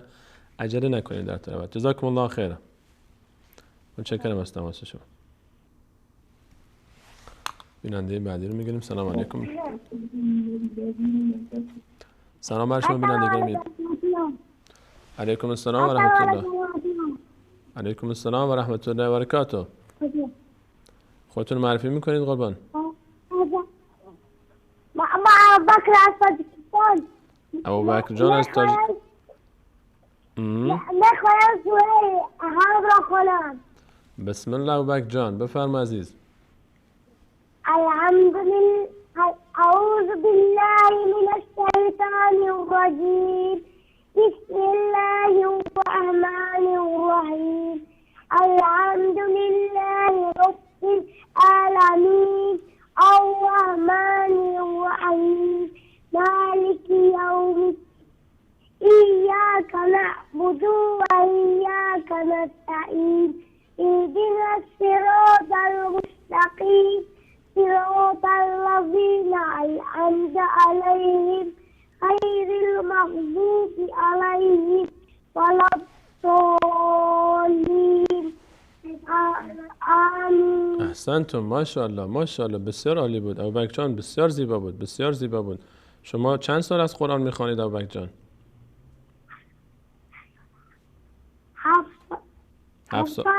7 ساله هستین. ماشاءالله بسیار زیبا بود. جزاک الله خیر. ماشاءالله احسنتم. شما برای ما دعا کنید عزیز، شما دعا کنید برای ما. ممنون از تماس شما. متشکرم. جزاک الله خیر. علیکم السلام و رحمت الله و برکاته. ماشاءالله ماشاءالله. تلاوتش هم بسیار زیبا بود. تلاوتی بود نشان از تمرین داشت. این تلاوتی بود که قواعد تجویدی رو داشت. باز وجود اینکه سنش 7 ساله ماشاءالله داره رعایت میکنه. دوستان تاجیکستان تو این برنامه پیشگامن از بقیه ماشاءالله و دارن ثابت میکنن که در مسابقه قرآنی از بقیه کشورهای مجاور خودشون هرگز عقب نموندن و تا به حالی که تو برنامه ما حداقل پیشگام برادران تاجیک هستن. الله تعالی شما رو حفظ بکنه و همه همسن و سال شما برای خانواده هاشون. سلام علیکم. روخانی قرآن کریم بفرمایید. بیننده گرامی رو خط هستید. سلام بر شما. السلام علیکم آقای سلیمانی. علیکم السلام. علیکم السلام عمو جان. حال شما، احوال شما، نامتون رو میگید به من؟ الهام الدین. الهام. چند سال هستی عمو جان؟ الهام الدین. چند سال هستی؟ 6 سال. ماشاءالله. کدوم سوره رو تلاوت میکنی؟ سوره فلق. بسم الله. اعوذ بالله من الشیطان الرجیم. بسم الله الرحمن الرحیم. قل اعوذ برب الفلق من شر ما خلق ومن شر غاسق اذا وقب ومن شر النفاثات في العقد ومن شر حاسد اذا حسد. ماشاءالله ماشاءالله. بسیار زیبا بود. ماشاءالله. احسنتم. ماشاءالله. امر دیگری داری عمو جان؟ صحبت دیگری داری؟ نه خواهد تشکر از شما. تشکر از شما، لطف کردید. الله تعالی شما رو حفظ بکنه. متشکرم از شما عمو جان. الله یار و نگهدار شما. برادرم بخونم. بسم الله بسم الله. چشم چشم، چرا ناراحت میشه؟ چشم، برادرتونم بخونه.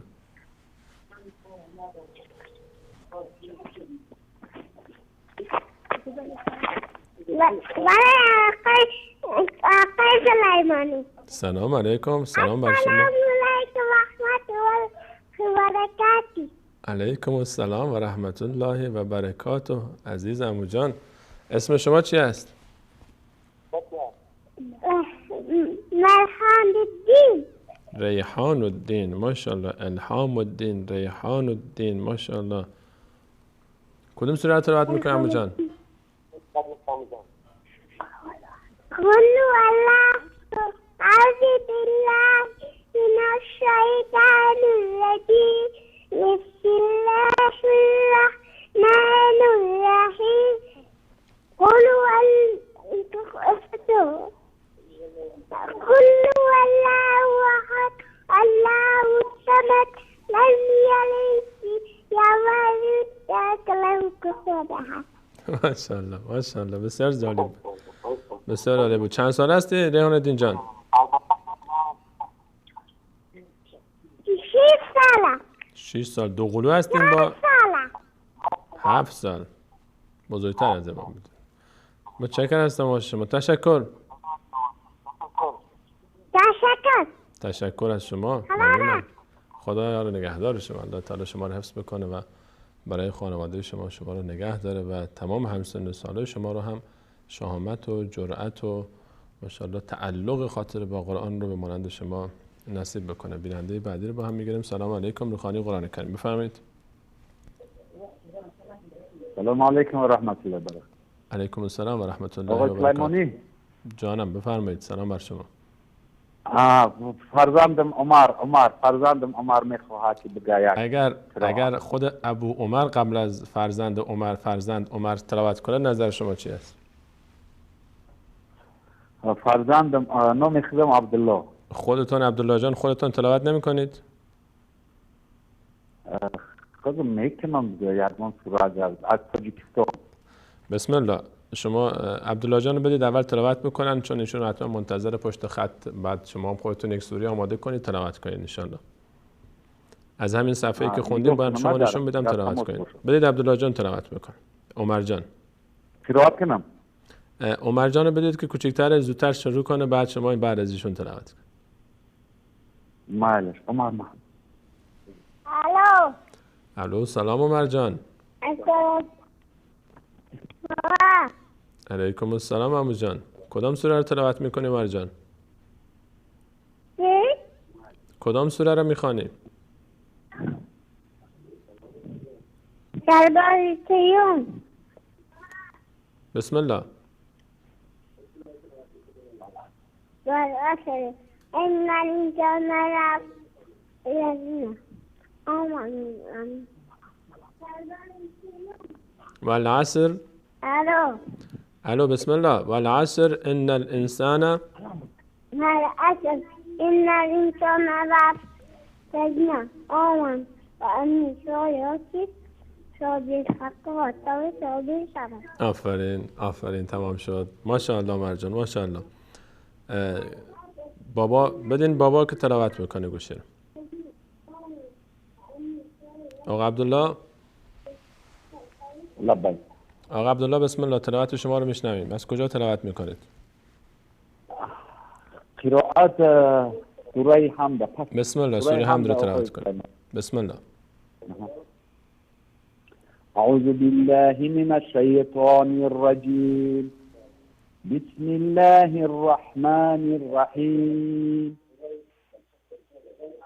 الحمد لله رب العالمين الرحمن الرحيم مالك يوم الدين اهدنا الصراط المستقيم صراط الذين أنعمت عليهم غير المغضوب عليهم ولا الضالين ماشاءالله ماشاءالله. من ایاک نعبد و ایاک نستعین رو نشنیدم، نمیدونم صداتون قطع شد یا صدا پیش ما نرسید. متشکرم از تماس شما. تشکر. در حق من دعا کنین. محتاج دعای خیر شما. الله تعالی شما رو حفظ بکنه. موفق باشید. انشاءالله. متشکرم از تماس شما. سلام علیکم. سلام علیکم. روحانی قرآن کریم بفرمایید. متشکرم. تمام شد. بیننده گرامی با تلفن صحبت کنید. سلام بر شما. علیکم السلام و رحمت الله و برکاته. علیکم السلام و رحمت الله و برکاته. خودتون معرفی میکنید؟ من ساناز هستم، از ایران تماس میگیرم. خواهر ساناز از ایران. اگر موافق باشید ادامه تلاوت خواهرمون از آلمان رو شما ادامه بدید از آیه 27. آیه 27. الذین بله، فقط یه ینقضون. سوال قبلش داشتم که مثلا آخر سوره حمد که میشه ولضالین، من میخونم ولضالین، اشکالی نداره؟ هر دوتاش صحیحه یا اینکه نه؟ مخرج ضاد رو، چون زبان عربی مخرج ضاد تلفظش خیلی سنگین‌تر از بقیه حروف است و اصلا خود زبان عربی رو هم به زبان ضاد حتی معرفی کردن.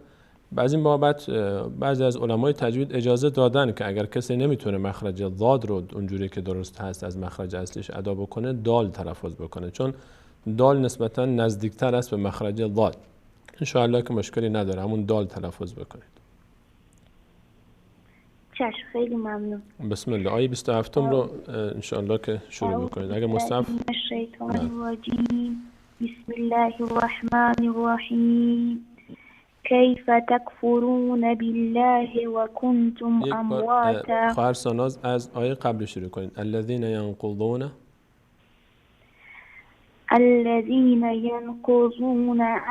عهد الله من بعد ميثاقه ويقطعون ما أمر الله به أن يوصل ويفسدون في الأرض أولئك هم الخاسرون.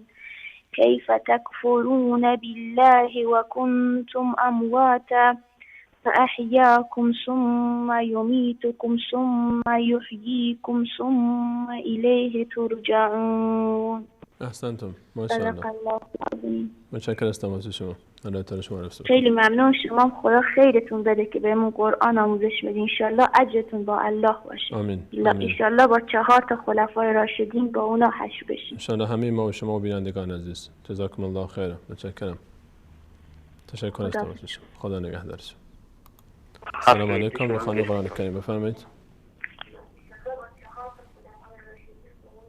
بیننده گرامی رو خط است. سلام بر شما. علیکم السلام و رحمت الله و برکاته. خودتون رو معرفی میکنید؟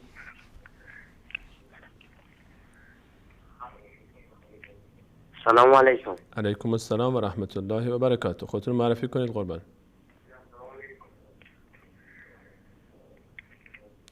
صدای شما تاجیکستان محمد سرور. محمد سرور جان از تاجیکستان. صحبت کنید. صدای ما را از تلفن بشنوید، منتظر تلویزیون نباشید. کدوم سوره رو تلاوت میکنید؟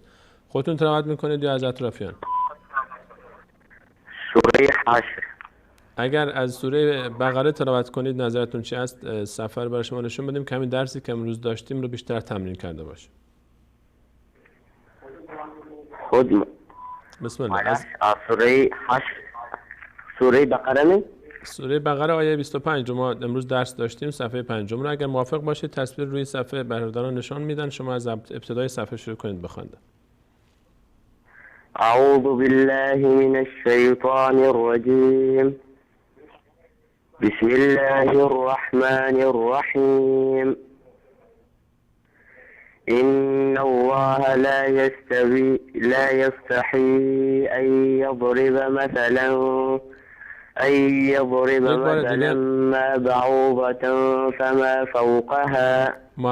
آقا محمد سراج جان، یک بار دیگه روی کلمه یستحیی دقت کنید. ان الله لا یستحیی.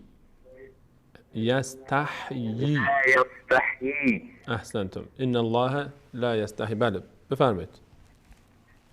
أن يضرب مثلا ما بعوضة فما فوقها فأما الذين آمنوا فيعلمون أنه الحق من ربهم وأما الذين كفروا فيقولون ماذا أراد الله بهذا مثلا يضل به كثيرا ويهدي به كثيرا وما يضل به إلا الفاسقين. احسنتم. ما شاء الله ما شاء الله. متشکر از تماس شما. ممنونم. لطف کردید تماس گرفت. الله تعالی شما رو حفظ کنه. السلام علیکم. روخانی قرآن کریم بفرمایید. السلام علیکم و رحمت الله و برکاته. علیکم السلام و رحمت الله و برکاته. خودتون رو معرفی میکنید برادرم؟ ما اسم نسیم حکیم زاده است، از هالند زنگ زدیم. آقا نسیم از هالند، خوش آمدید. بله خوش باشین. دخترم مریم جان حکیم زاده میخواد که از روخانی کنم آیت. خود شما هم انشالله بعد از فرزند گران قدرتون انشالله خودتون هم تلاوت خواهید کرد انشالله دیگه. انشالله حتما انشالله تلاوت مریم خانم رو میشنوید. اوکی. بفرمایید. السلام علیکم و رحمت الله و برکاته. علیکم السلام و رحمت الله و برکاته. خواهرم کدوم سوره رو تلاوت میکنه؟ و شمس. سوره و شمس. بسم الله.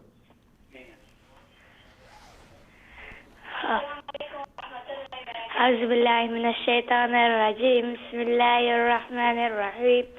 والشمس والضحاها والقمر إذا تلاها والنهار إذا جلاها والليل إذا يغشاها والنهار إذا جلاها والسماء إذا وما بناها والأرض إذا طحاها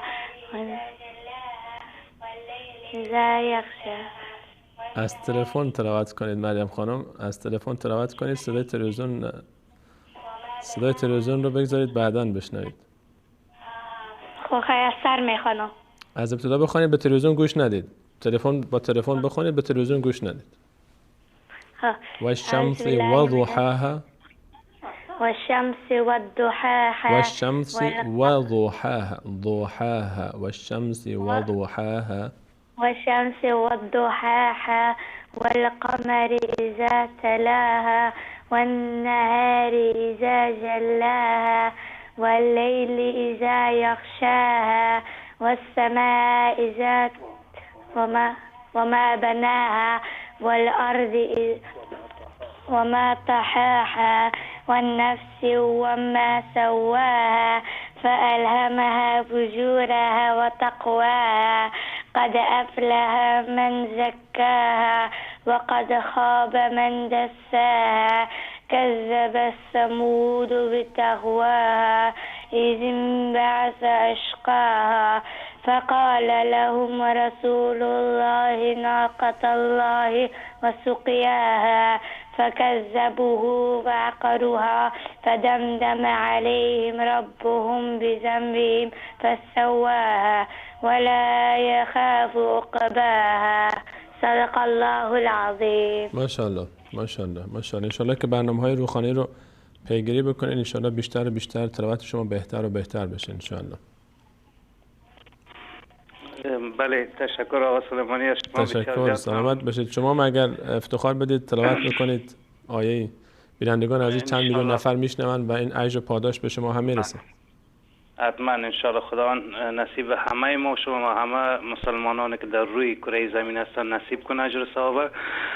من انشاءالله میخوانم یک مشکلی که از صدای خیر باشه انشاءالله برنامه بعد باشه برنامه بعد انشاءالله میخوانم بگذارین روی صفحه بگذارین انشاءالله میخوانم. بسم الله. احمد جان تلاوت آیات از همین ابتدای صفحه 25 هر وقت که تصویر به شما رسید شما اعوذ بالله رو بسم الله رو بگید، تصویر به شما رسیده انشاءالله. اعوذ بالله من الشیطان الرجیم. بسم الله الرحمن الرحیم. وبشر الذين آمنوا وعملوا الصالحات أن لهم جنات تجري من تحتها الأنهار كلما رزقوا منها من ثمرة رزقا قالوا هذا الذي رزقنا من قبل وأوتوا به متشابها ولهم فيها أزواج مطهرة وهم فيها خالدون. أحسنتم ما شاء الله ما شاء الله. إن الله لا يستحي أن يضرب مثلا ما بعودة فما فوقها فأما الذين آمنوا فيعلمون أنه الحق من ربهم وأما الذين كفروا فيقولون ماذا أراد الله بهذا مثلا يضل به كثيرا ويهدي به كثيرا وما يضل به إلا الفاسقين.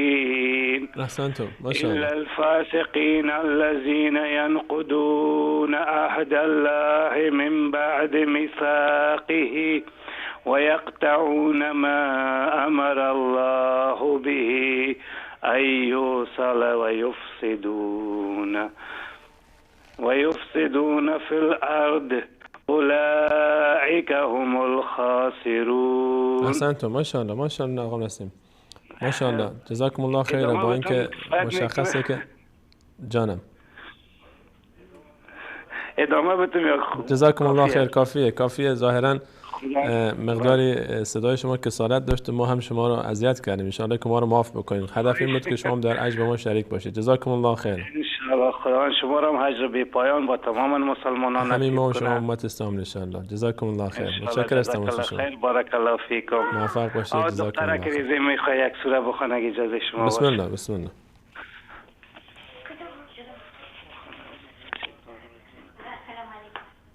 السلام علیکم و رحمت الله و برکاته. علیکم السلام و رحمت الله و برکاته. اما جان نامتان چیست؟ یاسمین. یاسمین خانم از هلند. ماشاءالله. بسم الله. کدوم سوره تلاوت میکنید اما جان؟ والعصر. العصر. بسم الله. بسم الله الرحمن الرحيم والعصر إن الإنسان لفي خسر إلا الذين آمنوا وعملوا الصالحات وتواصوا بالحق وتواصوا بالصبر. ما شاء الله ما شاء الله. احسنتم ما شاء الله. بسیار عالی بود. تشکر از شما. خداحافظ. خدا نگهدار شما. تشکر میکنم از کل خانواده آقای حکیمی که ماشاءالله تلاوت‌های بسیار زیبایی داشتن. سلام علیکم. روخانی قرآن کریم بفرمایید. بیننده گرامی رو خط هستید. سلام بر شما بفرمایید. علیکم السلام و رحمت الله و برکاته. خودتون رو معرفی میکنید؟ یک بار دیگه نامتون رو بگید. صدای شما قطع و وصل شد. از افغانستان. متوجه نشدم. کدوم سوره تلاوت میکنید برادرم؟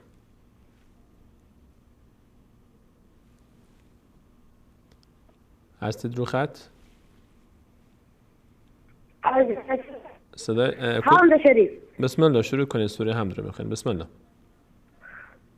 اعوذ بالله من الشیطان الرجیم. بسم الله الرحمن الرحیم. الحمد لله رب العالمین. به تلویزیون نگاه نکنید. شما تلاوتتون ادامه بدید. بسم الله. کار به تلویزیون نداشته باشید. شما بخونید. در گوشی تلفن بخونید. تماسشون قطع شد متاسفانه. کاش تلاوتشون رو تکمیل میکردن. سلام علیکم. روخانی قرآن کریم بفرمایید. سلام بر شما بیننده گرامی رو خط هستید. سلام بر شما بفرمایید. الو. سلام علیکم. وعلیکم السلام. اسمتون چیه؟ نامتان چیست؟ شیرین. شیرین خانم. عمو جان چند ساله هستی شیرین خانم؟ 7. 7 ساله. از کجا تماس گرفتین؟ مدینه منوره. ماشاءالله ماشاءالله. از شهر رسول صلی الله علیه و سلم در این برنامه شرکت کردن. شیرین خانم کدوم سوره رو تلاوت میکنین؟ کدام سوره رو میخوانین؟ اقرا. بسم الله.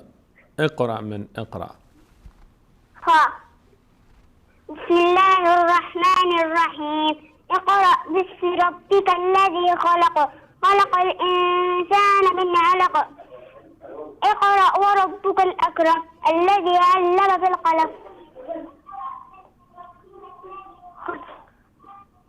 حالا صدا که از تلویزیون بیاد مشکل اقرا وربک الاکرم الذی علم بالقلم علم الانسان ما لم یعلم کلا ان الانسان لیطغی ان رآه استغنى ان الی ربک الرجعى أرأيت الذي ينهى عبدا اذا صلى أرأيت إن كان على الهدى أو أمر بالتقوى أرأيت إن كذب وتولى ألم يعلم بأن الله يرى إلا لئن لم ينتهي لنسفعا بالناصية ناصية كاذبة خاطئة تدع نادية سندعو الزبانية كلا لا تطعه واسجد واقترب.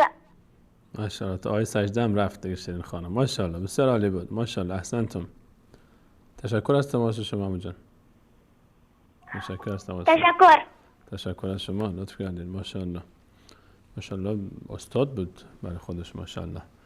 آیه آخر سوره مبارکه اقرا آیه سجده هست و مناسب تر این است که سجده انجام بشه به خاطر سماع این تلاوت. حالا ما که مون بعد از برنامه دیگه بیننده بعدی رو میگیریم با هم. سلام علیکم. روخانی قرآن کریم. سلام بر شما بیننده گرامی. بفرمایید. سلام علیکم و رحمت الله و برکاته. علیکم السلام. اکای تاجیک خوب هستین؟ شکر. شما نامتان چیست؟ من زاکر جان از تاجیکستان. مقدار بلندتر صحبت کنید، صدای شما رو خوب ندارم. من زاکر جان از تاجیکستان. از تاجیکستان برادر عزیزمون، اگر موافق باشید ادامه تلاوت برادرمون نسیم جان از هلند رو شما ادامه بدید از سوره مبارکه بقره آیه 27. ان شاء الله. الذين ينقضون عهد الله. بسم الله. ان شاء الله. شروع کنید. اعوذ بالله من الشیطان الرجیم. بسم الله الرحمن الرحیم. الذين ينقضون عهد الله من بعد ميثاقه ويقطعون ما أمر الله به أن يوصل ويفسدون في الأرض أولئك هم الخاسرون.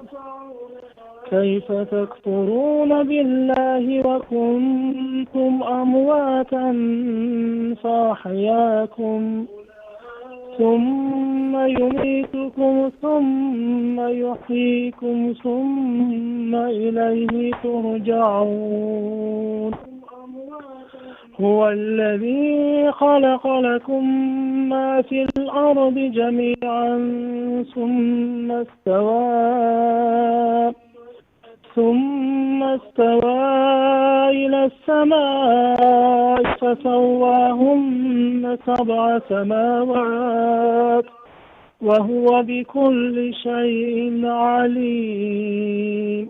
احسنتم. ماشاءالله ماشاءالله. بسیار عالی بود. بسیار عالی بود. کاش ادامه داشت که بیشتر گوش میکردیم تلاوت شما رو. جانم انشاءالله دعا میکنید درقی مویم. من انشاءالله نیت کردم یک از حافظان قرآن کریم شوم. انشاءالله انشاءالله. والذین جاهدوا فینا لنهدینهم سبلنا. کسانی که در راه الله تعالی گام بردارن حتما الله تعالی اونها رو موفق خواهد کرد. موفق میشید ان شاء الله در این. لطفاً انشاءالله بار دعا کنید برای من. الله تعالی شما رو ان شاء الله با آرزویی که دارید برسونید به همه امت اسلام. همینطور انشاءالله نیت دارم که به مدینه منوره به دانشگاه قبول شوم. دعا میکنید انشاءالله. امید الله تعالی. ان شاء الله الله تعالی تمام این نیت‌های خیر شما رو در میدان عمل به شما نشان بده ان شاء الله. الهی استادان تمام شبکه وصال حق را خداوند فکر موافقت نگاه داره. همه شما برای ما نگاه در راه حق خدمت می‌کنید کند. ان شاء الله ما از جمله ما عالمان وصال حق گردانند. الله تعالی شما رو توفیق طاعت و توفیق خدمت بیشتر از نصیب بکنه و همه بینندگان و ما رو هم توفیق استقامت بده. تشکر میکنم از تماس شما. متشکرم. سلام علیکم. السلام. لذت بردیم از تلاوت شما. ماشاءالله. جزاکم الله خیر. سلام علیکم. بیننده بعدی. سلام علیکم. روخانی قرآن کریم. الو. سلام علیکم. سلام علیکم. علیکم السلام و رحمت الله و برکاته. خودتون رو معرفی میکنید؟ مریم هستم از کابل. مریم خانم از کابل. از کدوم سوره تلاوت میکنید خواهرم؟ از بقره یا از آخر؟ از اون صفحه‌ای که امروز درس داده. بسم الله. از ابتدای آیه 25 شروع کنید به خوندن. و بشر الذین آمنوا. اعوذ بالله من الشیطان الرجیم. وبشر الذين آمنوا وعملوا الصالحات أن لهم جنات تجري من تحتها الأنهار كلما رزقوا منها من ثمرة رزقا قالوا هذا الذي رزقنا من قبل وأوتوا به متشابها ولهم فيها أزواج مطهرة وهم فيها خالدون. احسنتم. خواهرم فقط دقت کنید در کلمه و اوتو نشه و اوتو بهی متشابها. بله. و اوتو به متشابها و او نه و او و اوتو به متشابها و اوتو به متشابها. دقت کنید خواهرم. مریم خانم خواهرم روی کلمه همزه و اوتو نه اوتو و اوتو به متشابها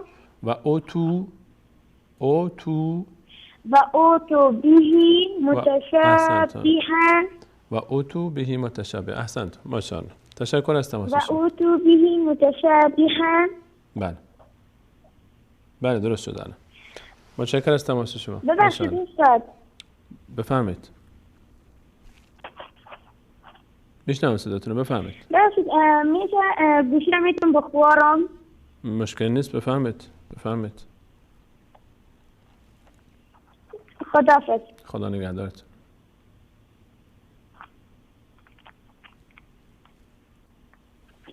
سلام علیکم. سلام علیکم. خودتون رو معرفی میکنید؟ خسته نباشید استاد. تشکر از برنامه‌تون. سلامت باشید. متشکرم. الو. صداتون رو داریم. از ادامه تلاوت مریم خانم شما شروع کنید به تلاوت کردن. نه نمیخواستم تلاوت کنم، فقط میخواستم یک پیشنهادی بدم. بسم الله. بفرمایید. بس استاد این مثلا دارین تجوید این حروفایی که میگه مثلا کجا اخفا میشه کجا اظهار میشه و اصلا خواهش میکنم یک کم آرومتر بگین همین حروفاشو میخوایم بنویسیم بعد چیزاش از پیشمون میمونه. یعنی قواعد رو وقتی که داریم بیان میکنیم که فرصت بر نوشتن نداره. چشم. من همین الان دوباره اینا رو تکرار میکنم. من همینایی که گفته شد رو تکرار میکنم. عزیزانی که میخوام بنویسم. متشکرم از پیشنهادشون. جزاکم الله خیر. متشکرم از شما. موفق باشید. خدا. موفق باشید. بیننده بعدی. سلام علیکم. روخانی قرآن کریم. سلام بر شما. بفرمایید. الو. السلام علیکم و رحمت الله. علیکم السلام و رحمت الله و برکاته. خودتون معرفی میکنید؟ من مایسا هستم. 8 ساله از تاجیکستان. 8 ساله از تاجیکستان. کدوم سوره رو تلاوت من میکنید؟ میخواستم سوره بقره رو تلاوت کنم. ماشاءالله. بسم الله. بسم الله شروع کنید. اعوذ بالله من الشیطان الرجیم. بسم الله الرحمن الرحیم. وبشر الذين آمنوا وعملوا الصالحات أن لهم جنات تجري من تحتها الأنهار كلما رزقوا منها من ثمرة الرزق رزقا قالوا هذا الذي رزقنا من قبل وأتوا به متشابها ولهم فيها أزواج مطهرة وهم فيها خالدون إن الله لا يستحيي أن يضرب مثلا ما بعوضة فما فوقها فأما الذين آمنوا فيعلمون أن الحق من ربهم وأما الذين كفروا فيقولون ماذا أراد الله بهذا مثلا يضل به كثيرا ويهدي به كثيرا ومن يضل به إلا الفاسقين الذين ينقضون عهد الله من بعد ميثاقه ويقطعون ما أمر الله به أن يوصل ويفسدون في الأرض. احسنتم. متاسفانه تماسشون قطع شد. کاش ادامه داشت. من میخواستم سوال بکنم ازشون که چند جزء قرآن رو حفظ دارن. یقینا این تلاوت یک حافظ قرآن بود، یعنی حداقل چند جزئی رو حفظ بودن، علل خصوص که قسمتی رو داشتن مشابه میرفتن جای دیگه قرآن و این خودش نشان از این داشت که سوره های دیگه رو هم حفظ هستن در آیات دیگری از سوره های قرآن کریم. آخرین تماس برنامه امروز رو میگیریم. سلام علیکم. روخانی قرآن کریم. سلام علیکم. بیننده گرامی رو خط هستید، خودتون رو معرفی کنید. سلام علیکم و رحمت الله و برکاته. علیکم السلام و رحمت الله و برکاته. خودتون رو معرفی میکنید؟ من اعظم از تاجیکستان، آقا سلیمانی. آقا اعظم از تاجیکستان، خوش آمدید. شما از بقره انشاءالله تلاوت میکنید یا جای دیگر رو میخواید تلاوت کنید؟ انشاءالله جای دیگر و روزی سعید مبارک گفتم باش آقا سلیمانی. متشکرم. من میخوایم چند آیت از سوره کهف که روز جمعه است بسم الله تلاوت کنم. بسم الله.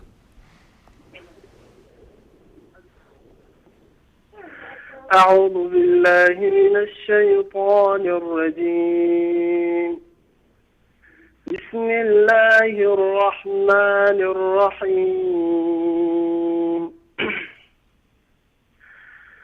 الحمد لله الذي أنزل على عبده الكتاب ولم يجعل له عوجا قيما لينذر بأسا شديدا من لدنه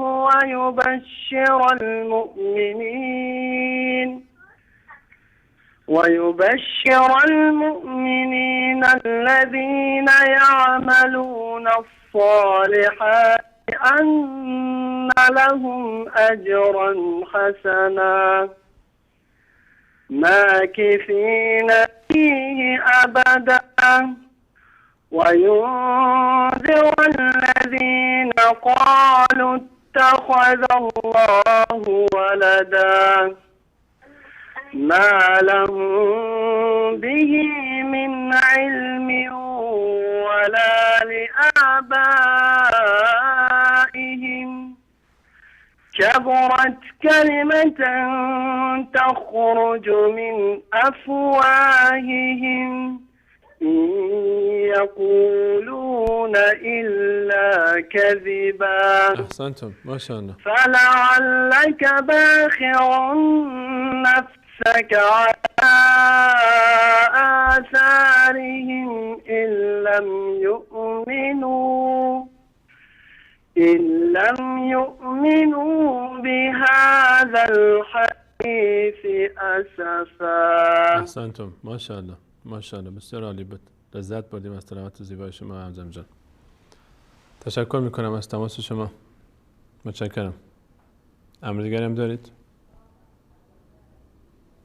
تماسشون قطع شد متاسفانه. فقط احمد جان من یک دقیقه فرصت بدید تا فقط قواعد رو من یک بار دیگه چند تا رو که دوستان خواستن بنویسن ذکر بکنم. ما گفتیم که قاعده قطب جد، همین کلمه قطب جد رو بنویسید قاف تا به جیم با جیم دال، قطب، جد. این حروف قلقله هستند. هر جایی که ساکن باشن مقداری صدا در این مخارج این حروف میلرزه. حروف یرملون هم همین کلمه یرملون رو بنویسید، یا، را، میم، لام، واو، نون، یرملون.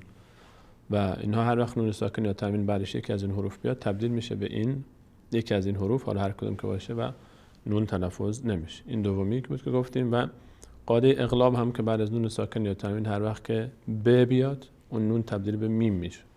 این رو هم ذکر کردیم. حروف ناخوانه یا حروف والی، واو، الف، لام یا والی، کلمه والی یادتون باشه میمونه. این هر وقت که هیچ علامتی نداشتن خونده نمیشن. و حروفی که پر خونده میشن حروف استعلا، صاد، ضاد، تا، ضا، این 4 تا پشت سر همن، غین، قاف و خا و را. صاد و ضاد، تا و ضا، غین و قاف و خا و را، اینا هم 8 حرفی هستن که پر خونده میشن. توضیحات بیشتر باشه برای برنامه بعدی. تشکر میکنم از همه شما عزیزان که تا این لحظه برنامه خودتون رو یاری کردید. از همه عزیزانی که تماس گرفتن و تماسشون وصل نشد. در هر برنامه بالای 2-3 هزار نفر پشت خط میمونن و متاسفانه فرصت نمی‌کنیم ما شاید 20 نفر رو جواب بدیم. ان شاءالله که ما رو معاف بکنید. و از همه شما عزیزانی که تا این لحظه همراه برنامه خودتون بودید تقاضای دعا داریم برای خودمون، برای دوستان، آشنایان و همه گذشتگان ما و شما که از دنیا رفتن، که الله تعالی همه مورد رحمت و بخشش و مغفرت خودش قرار بده. تا برنامه بعد همه شما